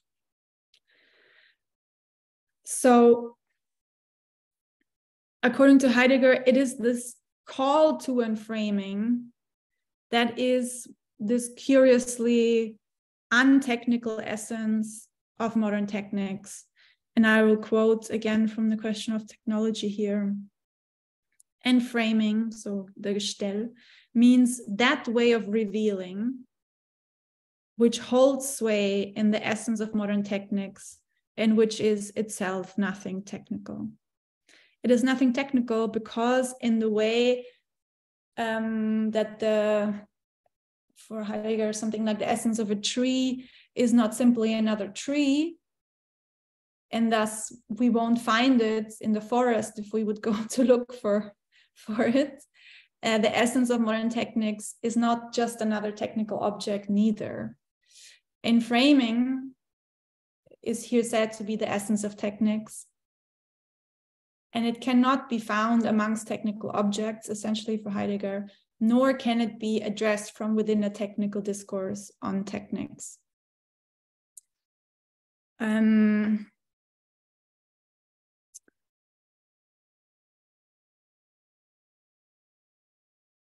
So we have now spoken briefly through enframing as the essence of techniques, revealing aletheia, revealing as a challenge to stand forth, the standing reserve. But we also need to quickly position techniques in relationship to the human, because in claiming that enframing sets upon or challenges the human to reveal the real as a standing reserve, the human as the second relata of the technical relation has been called into question. So Heidegger's posthumously published collection of notes on techniques includes another insightful passage on this point, and I will quote from it. The essence of techniques is nothing human, but techniques belongs to the human because the human belongs to the essence of techniques. Depending on the essential form of techniques, the affiliation of the human to the essence of techniques is different, and according to the nature of his technical doing is different, end quote. So while we know that the essence of techniques is not technical and it's not human, the human is at the same time said to belong to the essence of techniques in different, that is, changing ways. His point, Heidegger's point here, is that there is no immediate, so unmediated relation between the human and techniques, or between Dasein and the essence of techniques. Depending on the specific historical form of the essence of techniques, the human is called upon differently and consequently partakes in the essence of techniques in different ways.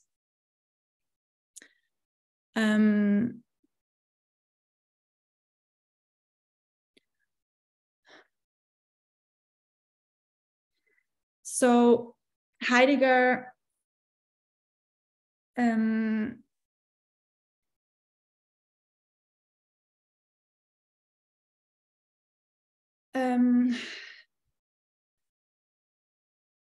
I'm trying to jump something here to be able to get through my the trajectory, but Heidegger here refers to Werner Heisenberg, the German quantum physicist. Heidegger and Heisenberg had a letter exchange and spoke together at a number of conferences, etc. And Heisenberg wrote in one of those conference papers, or I also delivered a conference paper at a conference, I think in Munich, that that I believe Heidegger attended. Anyways, he must have read it because he writes down the sentence in his notes, and then also we find a reference to it in the question concerning technology. So the original sentence from Heisenberg was the proposition, so I quote from Heisenberg, the proposition that the human only faces itself is valid in a much broader sense in the age of techniques. And in reference to Heisenberg, so of course this Heisenberg sentence refers to the idea that through techniques, the human transforms the world into its mirror image, right? So in reference to Heisenberg, Heidegger asks in these notes, posthumously published notes, he writes, "Who is this man that meets himself?" And a few lines further down, he continues asking, "Man, whether such a thing is possible at all, and if thought possible, if not in this opinion, the greatest delusion." So as I already said, on the question concerning technology, he will reference the same sentence from Heisenberg. Heidegger claims that when called upon by enframing to reveal the real as a standing reserve rather than as an object, like in artisanal times, the human is itself threatened with disappearing into the standing reserve. And once faced with this threat, and I quote here from on the question concerning technology, "Man, precisely as the one so threatened, exalts himself to the posture of Lord of the earth. In this way, the impression comes to prevail that everything man encounters exists only insofar as it is his construct. This illusion gives rise in turn to one final delusion. It seems as though man everywhere and always encounters only himself." End quote. Heidegger's point here is that it only seems as if modern techniques has made the world into the mirror image of the human. But in fact, the human is called upon by enframing in a specific way, which Heidegger here calls the Lord of this earth, die Gestalt des Herrn der Erde. Being mediated in its relation to the world by such a figure means that the human can no longer reflect itself anywhere in its inner being. So it is endangered by modern techniques in its truthful relation to both itself as Dasein, as well as to everything else that exists. Everywhere we look, we find ourselves reflected in the figure of the Lord of this earth. And this is the case, Heidegger explains, because while modern techniques is most certainly a mode of revealing aletheia, as we have seen earlier on, it at the same time covers and unveils. It covers not only the past mode of revealing, as bringing forth, from which it itself originated, but it also covers revealing as such. So this is sort of like the ultimate, like the kind of real threat that Heidegger refers to in these like opening lines of his essay. And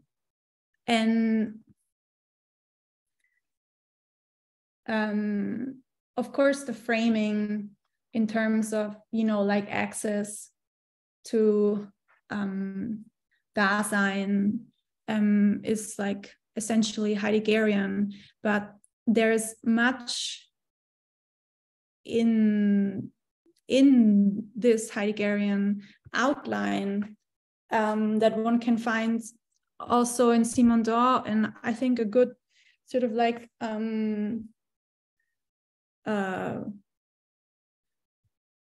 kind of factuality of that one can already find in the Simondonian terminology of Realität Technique, Realität Humaine, which is the terminology with which Heidegger's What is Metaphysics was first translated with in French. So it appears most likely that Simondon had read that and had sort of like informed his own framing, I would even say, of technicity, of technical reality through this sort of like Heideggerian framework. And so one could argue that Heidegger was not essentially, you know, I mean, okay, this is not one could argue. It is clear that Heidegger was not the only philosopher who put forward an inquiry into the essence of techniques in the post-war period.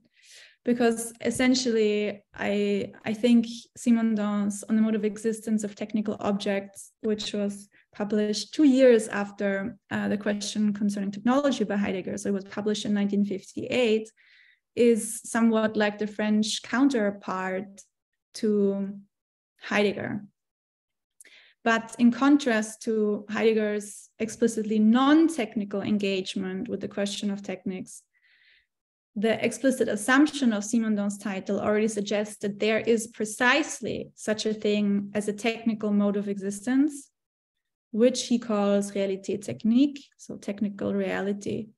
And furthermore, I will not be able to speak about this today, but Simondon, you know, if you read On the Mode of Existence of Technical Objects, very soon you will come very close and very deeply into what Heidegger calls like a technical discourse, as he, you know, engages in these very detailed descriptions of technical objects and their evolution, which is really vital, I would argue, to the Simondonian project. And there's many stories and we know anecdotes also that Simondon kind of had different technical objects and machines, historical types and also contemporary types, which he collected and had in his office and seemingly also was very attached to.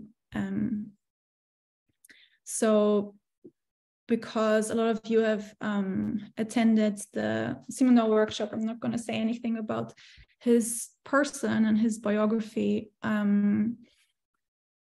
but I will give like a short introduction to him, sort of like to complement this Heideggerian pole and sort of like deliver us into the Stieglerian moment with which we will start with next Sunday.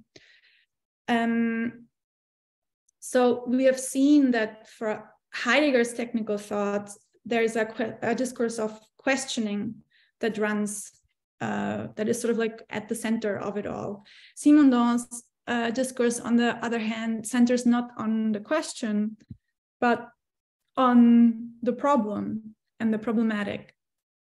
But the problematic is here not an epistemological trope, so merely a problem of knowledge for a thinking subject, as, for instance, Gilles Deleuze already pointed out in his 1966 review of Simondon's major thesis, Individuation, and its his Individuation book, basically. Rather, the problem, and I quote from this review, acquires in Simondon's thought tremendous importance insofar as the category is endowed with an objective sense, end quote. So Simondon extends the territory of the problem to include objective reality, as he understands the problem to be the main dynamism in both the becoming of the world, as well as the main figure through which an understanding of this world and of the becoming of this world comes about.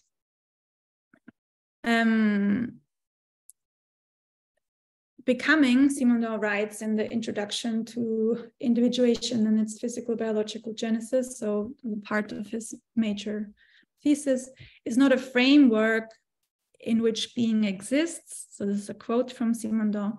It is a dimension of being, a mode of resolution of an initial incompatibility that is rich in potentials, end quote. So this is this famous thought on individuation that comes out of Simondon. Consequently, Simondon also, we could say, takes issue with the metaphysical discipline of ontology, but differently to Kant, who famously replaced the proud name of ontology with the modest title of a transcendental analytic, or differently to Heidegger, who moved forward to, who kind of like worked off Kant's transcendental analytic to his existential analytic, and many others. I will not go on to mention now. Simondon took another route as he replaced the metaphysical discipline of ontology with that of ontogenesis, understood as an inquiry into ontogenetic problems and resolutions, as that by which being becomes insofar as it is as being, he writes. What then is the problem of technics as formulated by Simondon On the Mode of Existence of Technical Objects, and how does technical being, how does technical reality become? So for Simondon, philosophy has historically approached the reality of being in two mutually exclusive ways. Firstly, there's the kind of what he calls substantialist mode of approach, which holds that being is not subject to construction or creation, but that it is rather given to itself or founded on itself in its unity. And secondly, so the other main kind of pole that he refers to is what he calls the holomorphic mode of approach. Like, for anyone interested, Simondon is a really amazing reader of the history of philosophy. So anyways, so he kind of isolates these two main approaches.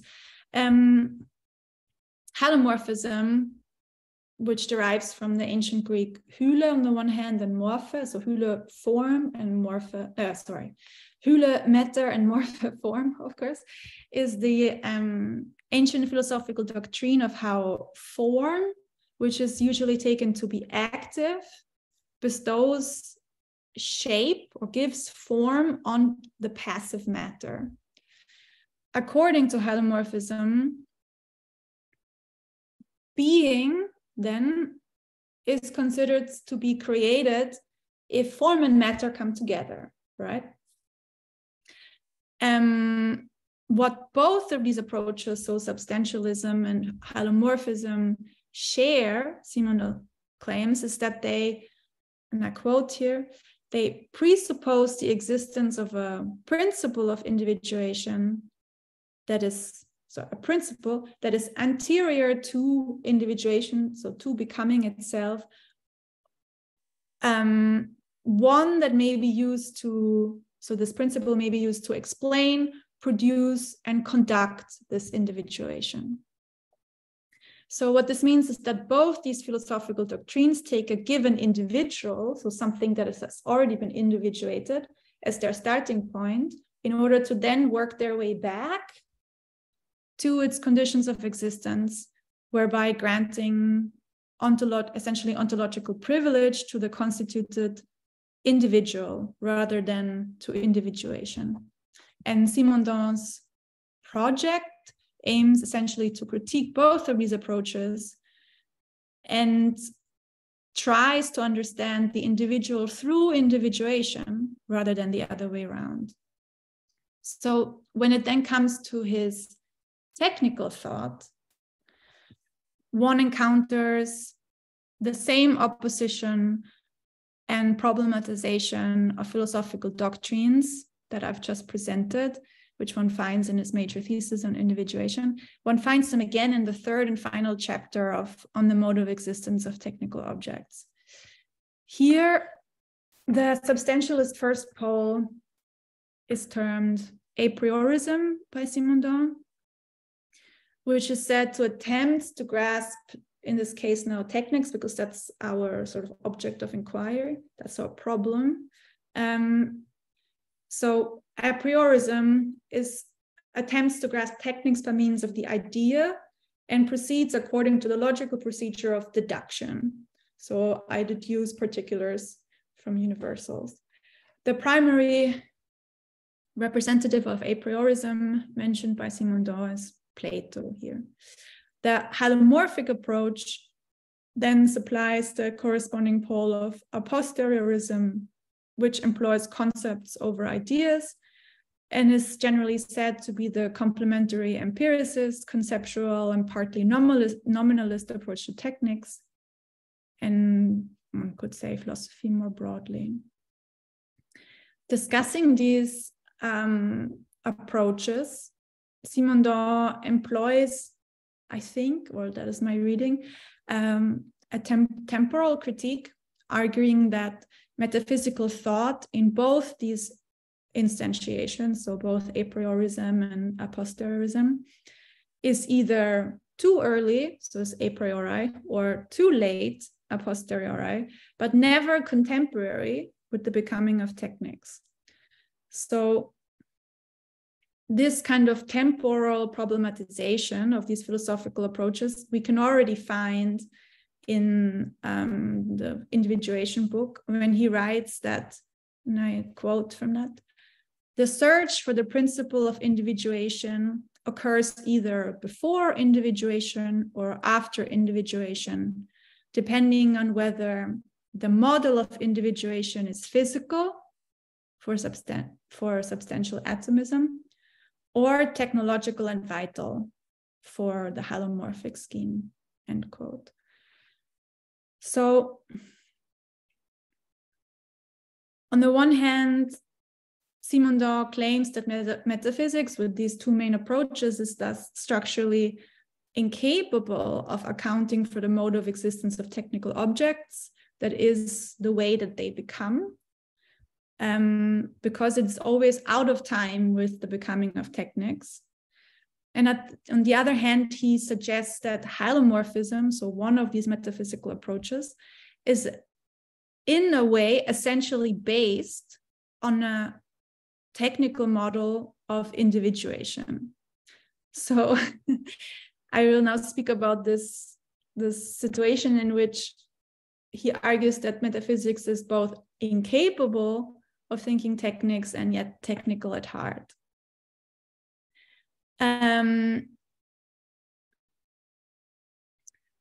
So his point here, and it is a really fascinating reading of Aristotle, is that when it comes to halomorphism, these supposedly universal and logical schemes according to which halomorphism operates, so the belief that form and matter, activity and passivity, etc., so that these supposedly universal and logical categories are in fact nothing, and I quote, but the transportation into philosophical thought of the technical operation reduced to work, end quote. So the main critique of halomorphism then is that it leaves the active center of the technical operation obscure, as it relies on the activity of human work, so of labor, of the technical operation reduced to work, so as it relies on work to effectuate the link between the two, we could also say, inadequate terms of matter and form. And he uses very lucidly and very often, his main example here is the example of brick making. So he argues that the worker surely prepares the clay in order for it to take on form, but it is the clay that ultimately takes form according to the mold, not the worker who gives this form. So Simondon's point is that the foundation of the halomorphic scheme, and thus the foundation of a posteriorism as a whole, and of this kind of operational knowledge that comes with it, that at the foundation of this lies a specific but ultimately incomplete technical experience. And I'm going to quote from, wait, where is that from? From the Individuation book again. I'm going to quote Simondon when he says, the technical operation which imposes a form on a passive and undetermined matter is essentially the operation commanded by the free man and executed by the slave. The free man chooses the matter undetermined because it suffices to designate it generally by the name substance, without seeing it, without handling it, without preparing it, end quote. What he says, though, and this is really, I've always been really fascinated by this reading. I think it's really ingenious in a way. Simondon says that when it comes to halomorphism, form can only be considered to be the active principle of individuation, as it is by both Aristotle in his physics, for instance, but we could also argue like by Hegel's Lord, or in the phenomenology of spirit, for instance, because, I quote Simondon, the true passivity of matter is its abstract availability behind the orders given to others to carry out, end quote. So he argues that there is, in a way, like a really simplified and sociopolitically completely overdetermined model of technical production. And it is this model that is sort of like hiding behind the discourse on labor, on work, that is ultimately the target of Simondon's critique. So halomorphism pays attention to the two terms of matter and form, to a passivity and activity, but what happens between them, between those two, is left in the dark. Because looking at the center of the operation, what would be revealed, what we would see, in fact, is that it is the clay that actively keeps the form, and that the form is embodied in the mold of the brick, rather than it being the worker transferring form onto passive matter in the name of the master, for instance. So while for Heidegger, we've seen that, or actually I haven't said that yet, this is very important. While for Heidegger, modern technics was the completion of metaphysics, so to speak, it is now clear, we can now see that for Simondon, there's an incomplete technical experience that has been overdetermined by the socioeconomic and political reality of essentially the ancient Greek master-slave dynamic,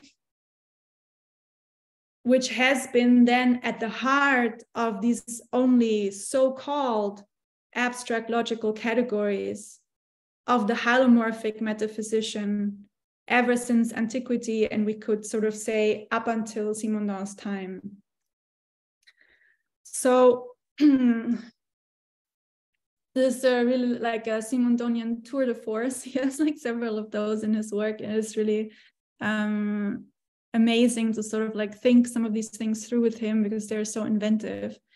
And so after he has sort of like, you know, thrown this like sociopolitical critique, essentially, at holomorphism, his proposition is then to replace this inaccurate, incomplete, sociopolitically overdetermined techno-metaphysical schema of holomorphism with a detailed account of technical operation proper. And this move that he makes is both conceptual and historical, because he argues that this metaphysical schema of essentially the master's perspective universalized to the extent that we consider this perspective to be universal, abstract, and free of that kind of like sociopolitical reality, like the fact that the master never entered the workshop, that this kind of schema could remain unquestioned only for as long as it was the human worker or the bondsman or the slave who took care of this veiled center, that thing that we knew nothing about, what happens between form and matter, what happens if we look at the brick, we could only leave that in the dark as long as a human worker, a human slave, a human bondsman affected that keeping of form. And I'm going to quote from Simondon.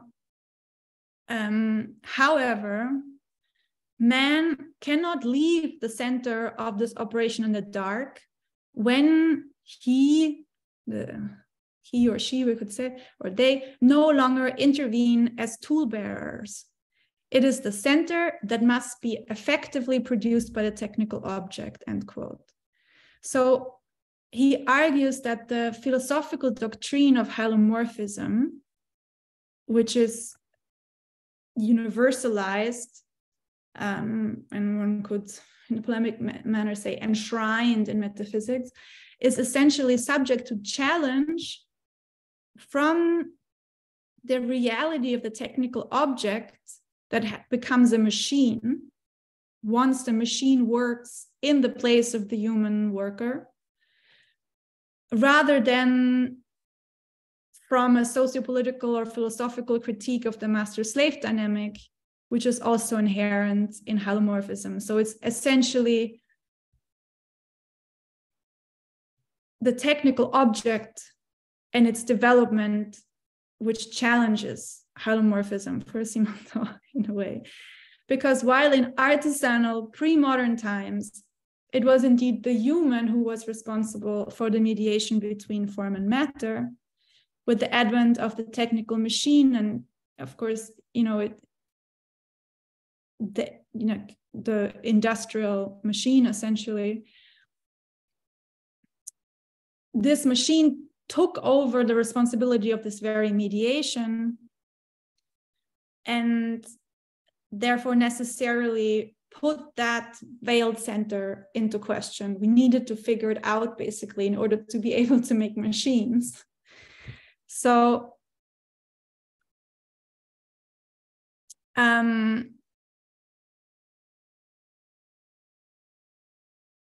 we can see that Simondon claims that also, and this is another kind of like important point related to that, that only as long as no genuine machines, no genuine technical individuals in Simondonian terminology could be produced, did the human need to, what for Simondon was always a substitution, did the human need to substitute as laboring technical individual, taking on the function of a quasi-machine themselves.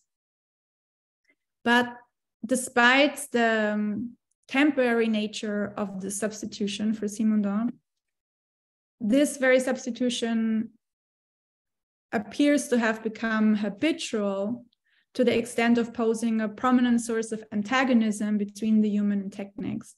So I quote from On the Mode of Existence here, where Simondon writes, "Man had so well learned to be a technical being that he goes to the extent of believing that the machine wrongly begins to play man's role," end quote. And this, in a way, one could call it like a misunderstanding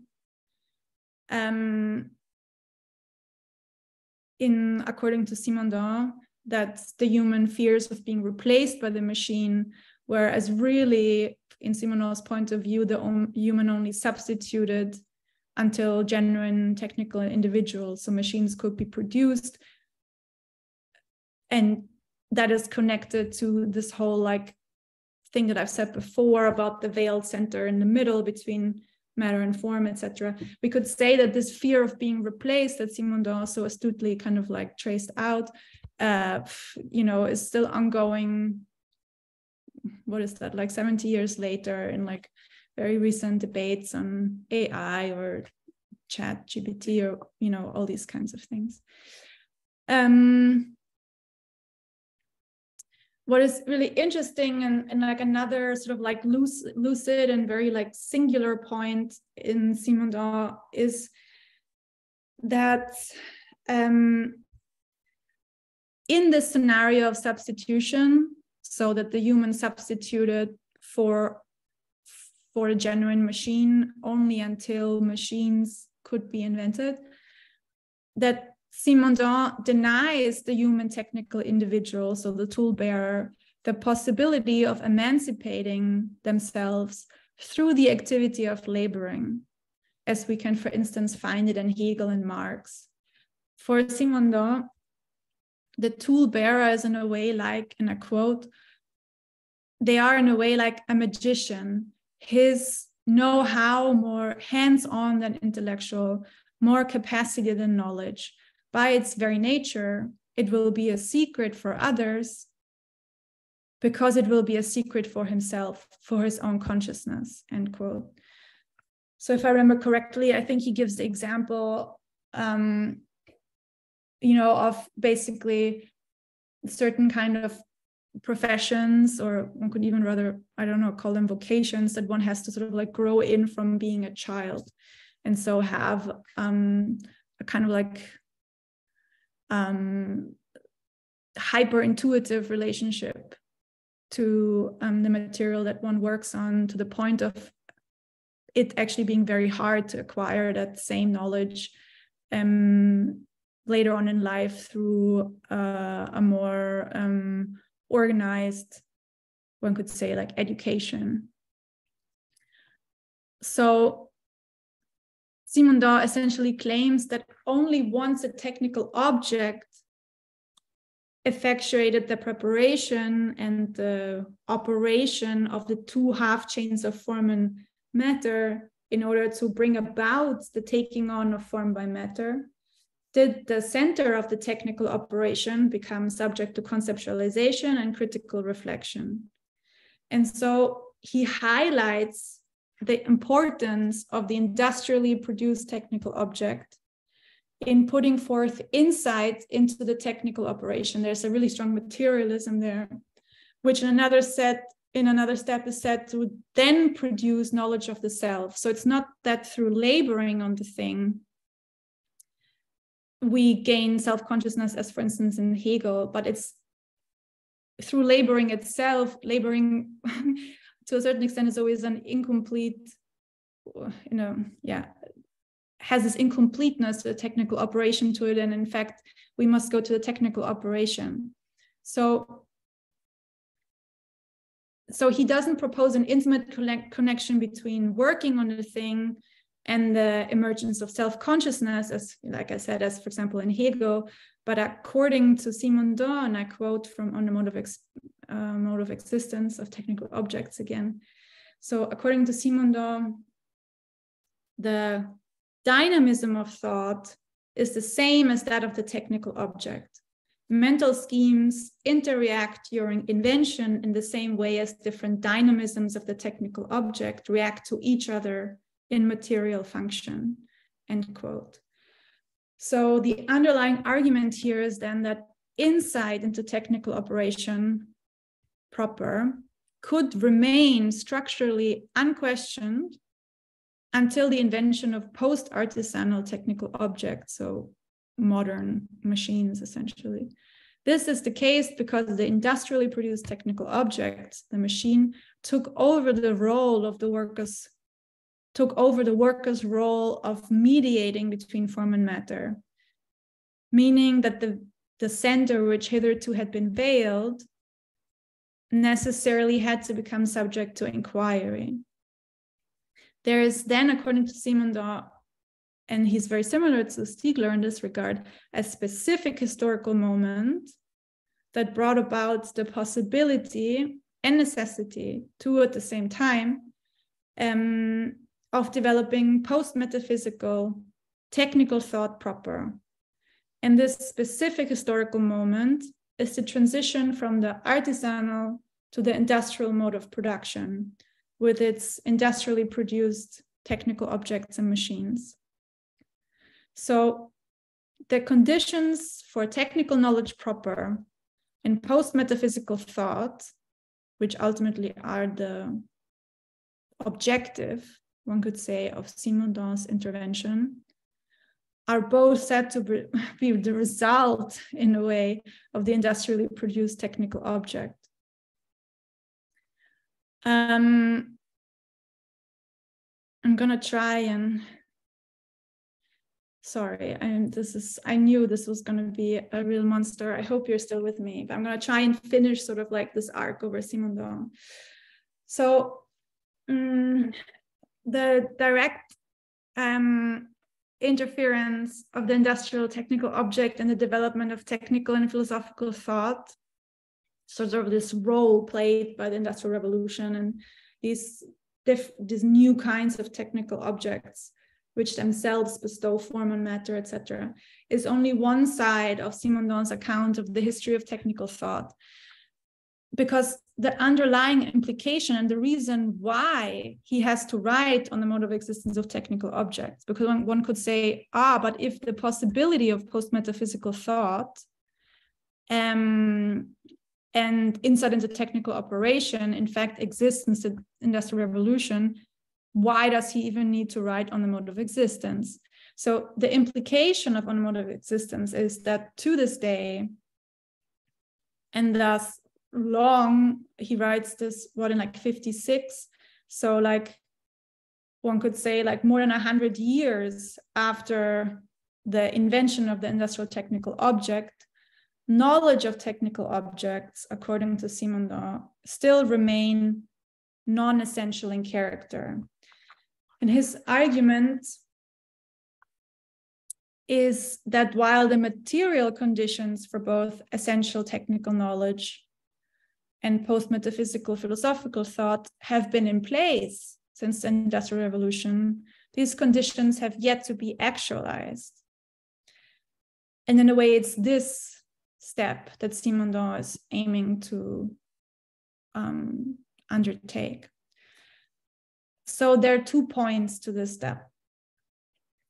Firstly, Simondon argues that culture, and this is a very famous line from Simondon, has constituted itself as a defense system against techniques. Yet this defense presents itself as a defense of man and presumes that technical objects do not contain a human reality within them, end quote. So this idea of culture as a defense from techniques, and that there's nothing technical in, that there's nothing human in technical objects, and that it's a like a essentially foreign reality from ours. And the example he gives is, the idea of being replaced by the machine, whereas for Simondon, as I already said, the human essentially only ever temporarily stepped in as a substitute until the material conditions for inventing technical individuals proper, so not humans as tool bearers, and then finally the material conditions for producing these technical individuals were in place. Simondon argues that there has been an age-old exclusion of techniques from culture proper. And because of this exclusion of techniques, there is this the result of this exclusion is the non-actualization of technical knowledge proper. And this in turn gives rise to tensions and conflict, anxiety, alienation, and also resentment, ressentiment, he refers to that frequently, in the multitude of relations between techniques and the human. And his aim is to rediscover the so-called alienated human reality at the heart of the technical object and to integrate it into culture in order to resolve present social conflicts and contradictions. The second part of his project is to sketch out the role that technical operation and the Industrial Revolution play for the development of technical thought, and in a second step also philosophical thought. And with this, Simondon aims to introduce and actualize these kind of like dormant conceptual resources that have been materially available since the Industrial Revolution. And so here he aims to, in a way, like overcome the metaphysical limits to knowledge and to put forward his own post-metaphysical philosophy, his very own philosophy of individuation, which would be capable of doing justice. Ultimately, it is about that, to the mode of existence of technical objects. So this idea of doing justice to techniques is also something that we find in Stiegler, and also the kind of real like importance that is given to the Industrial Revolution as the condition of possibility for essentially post-metaphysical technical thought proper. We will also find that in Simondon, in Stiegler very strongly.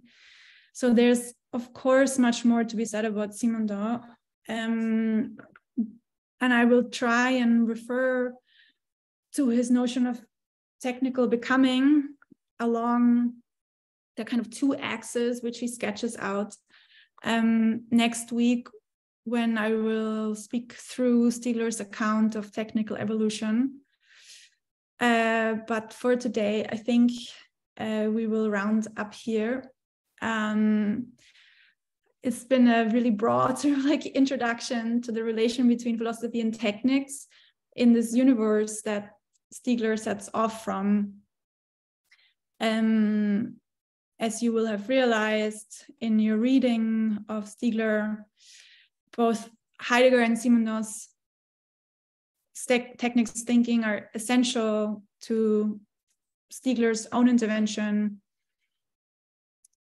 All three of them claim that philosophy has a problematic relationship to techniques, in the sense that it is supposedly, at least in its metaphysical form, structurally incapable of perceiving, recognizing, remembering, like Stiegler will use the discourse of remembering its own essentially technical constitution. And each in their own way, of course, then put forward their own thoughts on techniques. And we have today spoken about sort of like Heidegger's discourse of questioning, a little bit of Simondon's discourse of problematizing. And Stiegler, as we will begin to see next week, will focus on remembering as a mode of inventing technical thought anew. So for all three of these thinkers, as I've tried to lay out, there's this sort of like inherent like problem in the relationship between techniques and philosophy.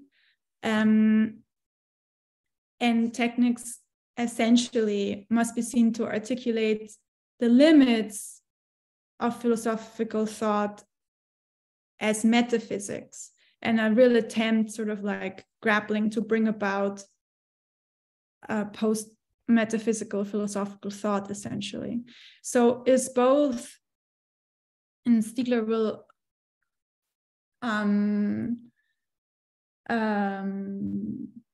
articulate that very beautifully in a way, you know, Technics is both philosophy's ultimate obstacle. It's this absolute problem. Also, we've seen this kind of argumentation in Heidegger and Simondon now, but it's also its ultimate possibility. Because if philosophy manages for each of these three thinkers to open itself up to techniques, then it will have a future. And that is in a way their aim. And that future is sort of like attempted to be brought about by these kind of philosophical projects, individual philosophical projects of these three thinkers. So yeah, we will move on from here next time and begin with Stiegler's approach and his reframing of the question, including his reading and his critique of Heidegger and Simondon as it's unfolded in his Technics and Time series. I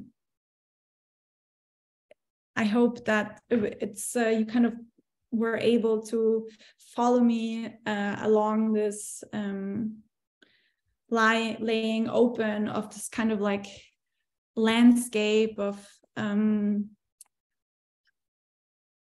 history of technical thought and the way that the relationship between techniques and philosophy was questioned or problematized in Heidegger and Simondon.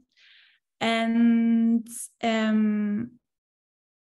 yeah, in the next seminars, we will have much more like, hopefully like close reading, looking at passages together, and also more time to discuss. And of course, we'll also have your presentations, which are also a good place, as I said before, to bring up something that you find interesting, or you don't find interesting, or you don't understand, as it's a good place to sort of like discuss that together. So yeah, I think that's it for today from me. We'll also take a break next time. I'm very sorry for that. So yeah, I didn't manage to complete the Simondon, but I'm hoping to put some in next time, or that maybe since so many of you have attended the Simondon seminar, that you will anyways already be familiar with that. So yeah.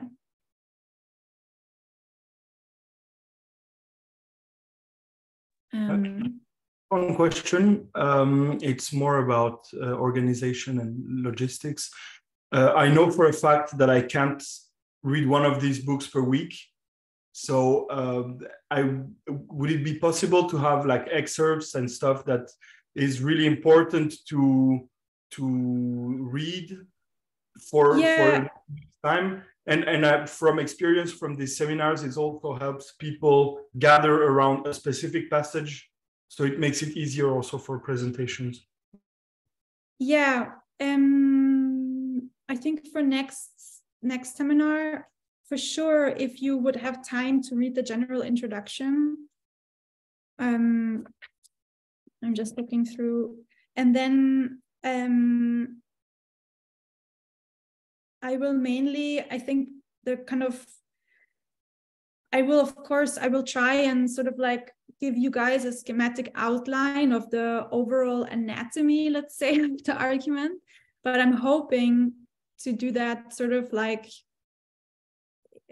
in enough brevity that I can focus on some things more specific. And I think these, you can mainly find them in, so I don't know if you have the same book as I do, but the chapters are kind of ordered according to paragraphs. So there's the paragraph 3, so who, what's the invention of the human, and then Prometheus' liver.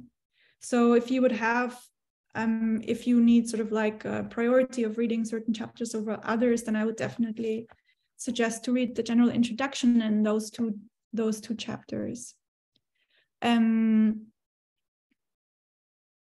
Yeah, like I said, like there's, you know, like he's such a wild reader of philosophy for sure, because of his he's sort of like, in Germany we would say like Quereinsteiger. He's like a entered philosophy sort of like sideways, like a crab, and so obviously isn't that wedded to the canon, and meaning the established texts that everyone agrees on, that are the essential elements one needs in order to, for example, deal with topic XYZ. And so, but it's also a methodological point that that Stiegler makes, in as much as, like, for instance, you know, both Heidegger and Simondon decide actively, methodologically, to go back to the pre-Socratics, and thus sort of like, you know, one would say like passes over the river of the beginning of philosophy, so to speak. Simondon, sorry, I've spoken too long now. Every time I try to say Stiegler, I say Simondon. Stiegler's methodological coup, so to speak, you know, is to transgress the disciplinary boundaries of philosophy, and has these transdisciplinary approaches to his project. So maybe actually I will try and say something about that, about transdisciplinarity and how it figures in Stiegler next time as a methodology, because it's equally important, and it's ultimately that which allows him to, you know, have this other perspective and kind of, you know, write this like rather amazing work that, you know, we're so privileged to read together now over the next 4 weeks. Like, it's really exciting, and it is so exciting, and it has become so important because he's such a wild reader. Because he's such a wild reader, it is sometimes can be so challenging to read, and it takes a lot of time to go move through all the different references, and a lot of it is rhetorically very wild, I would say, if you're used to reading more canonical, standardized texts of the history of philosophy, even within 20th century, you know, where people were quite exploratory in their writing procedures. But so I think if you have trouble reading it, then I would recommend at this point to just try and move through it, rather than getting stuck and looking up all the different references and stuff like that, because it is so transdisciplinary, and it is so wide, the project, that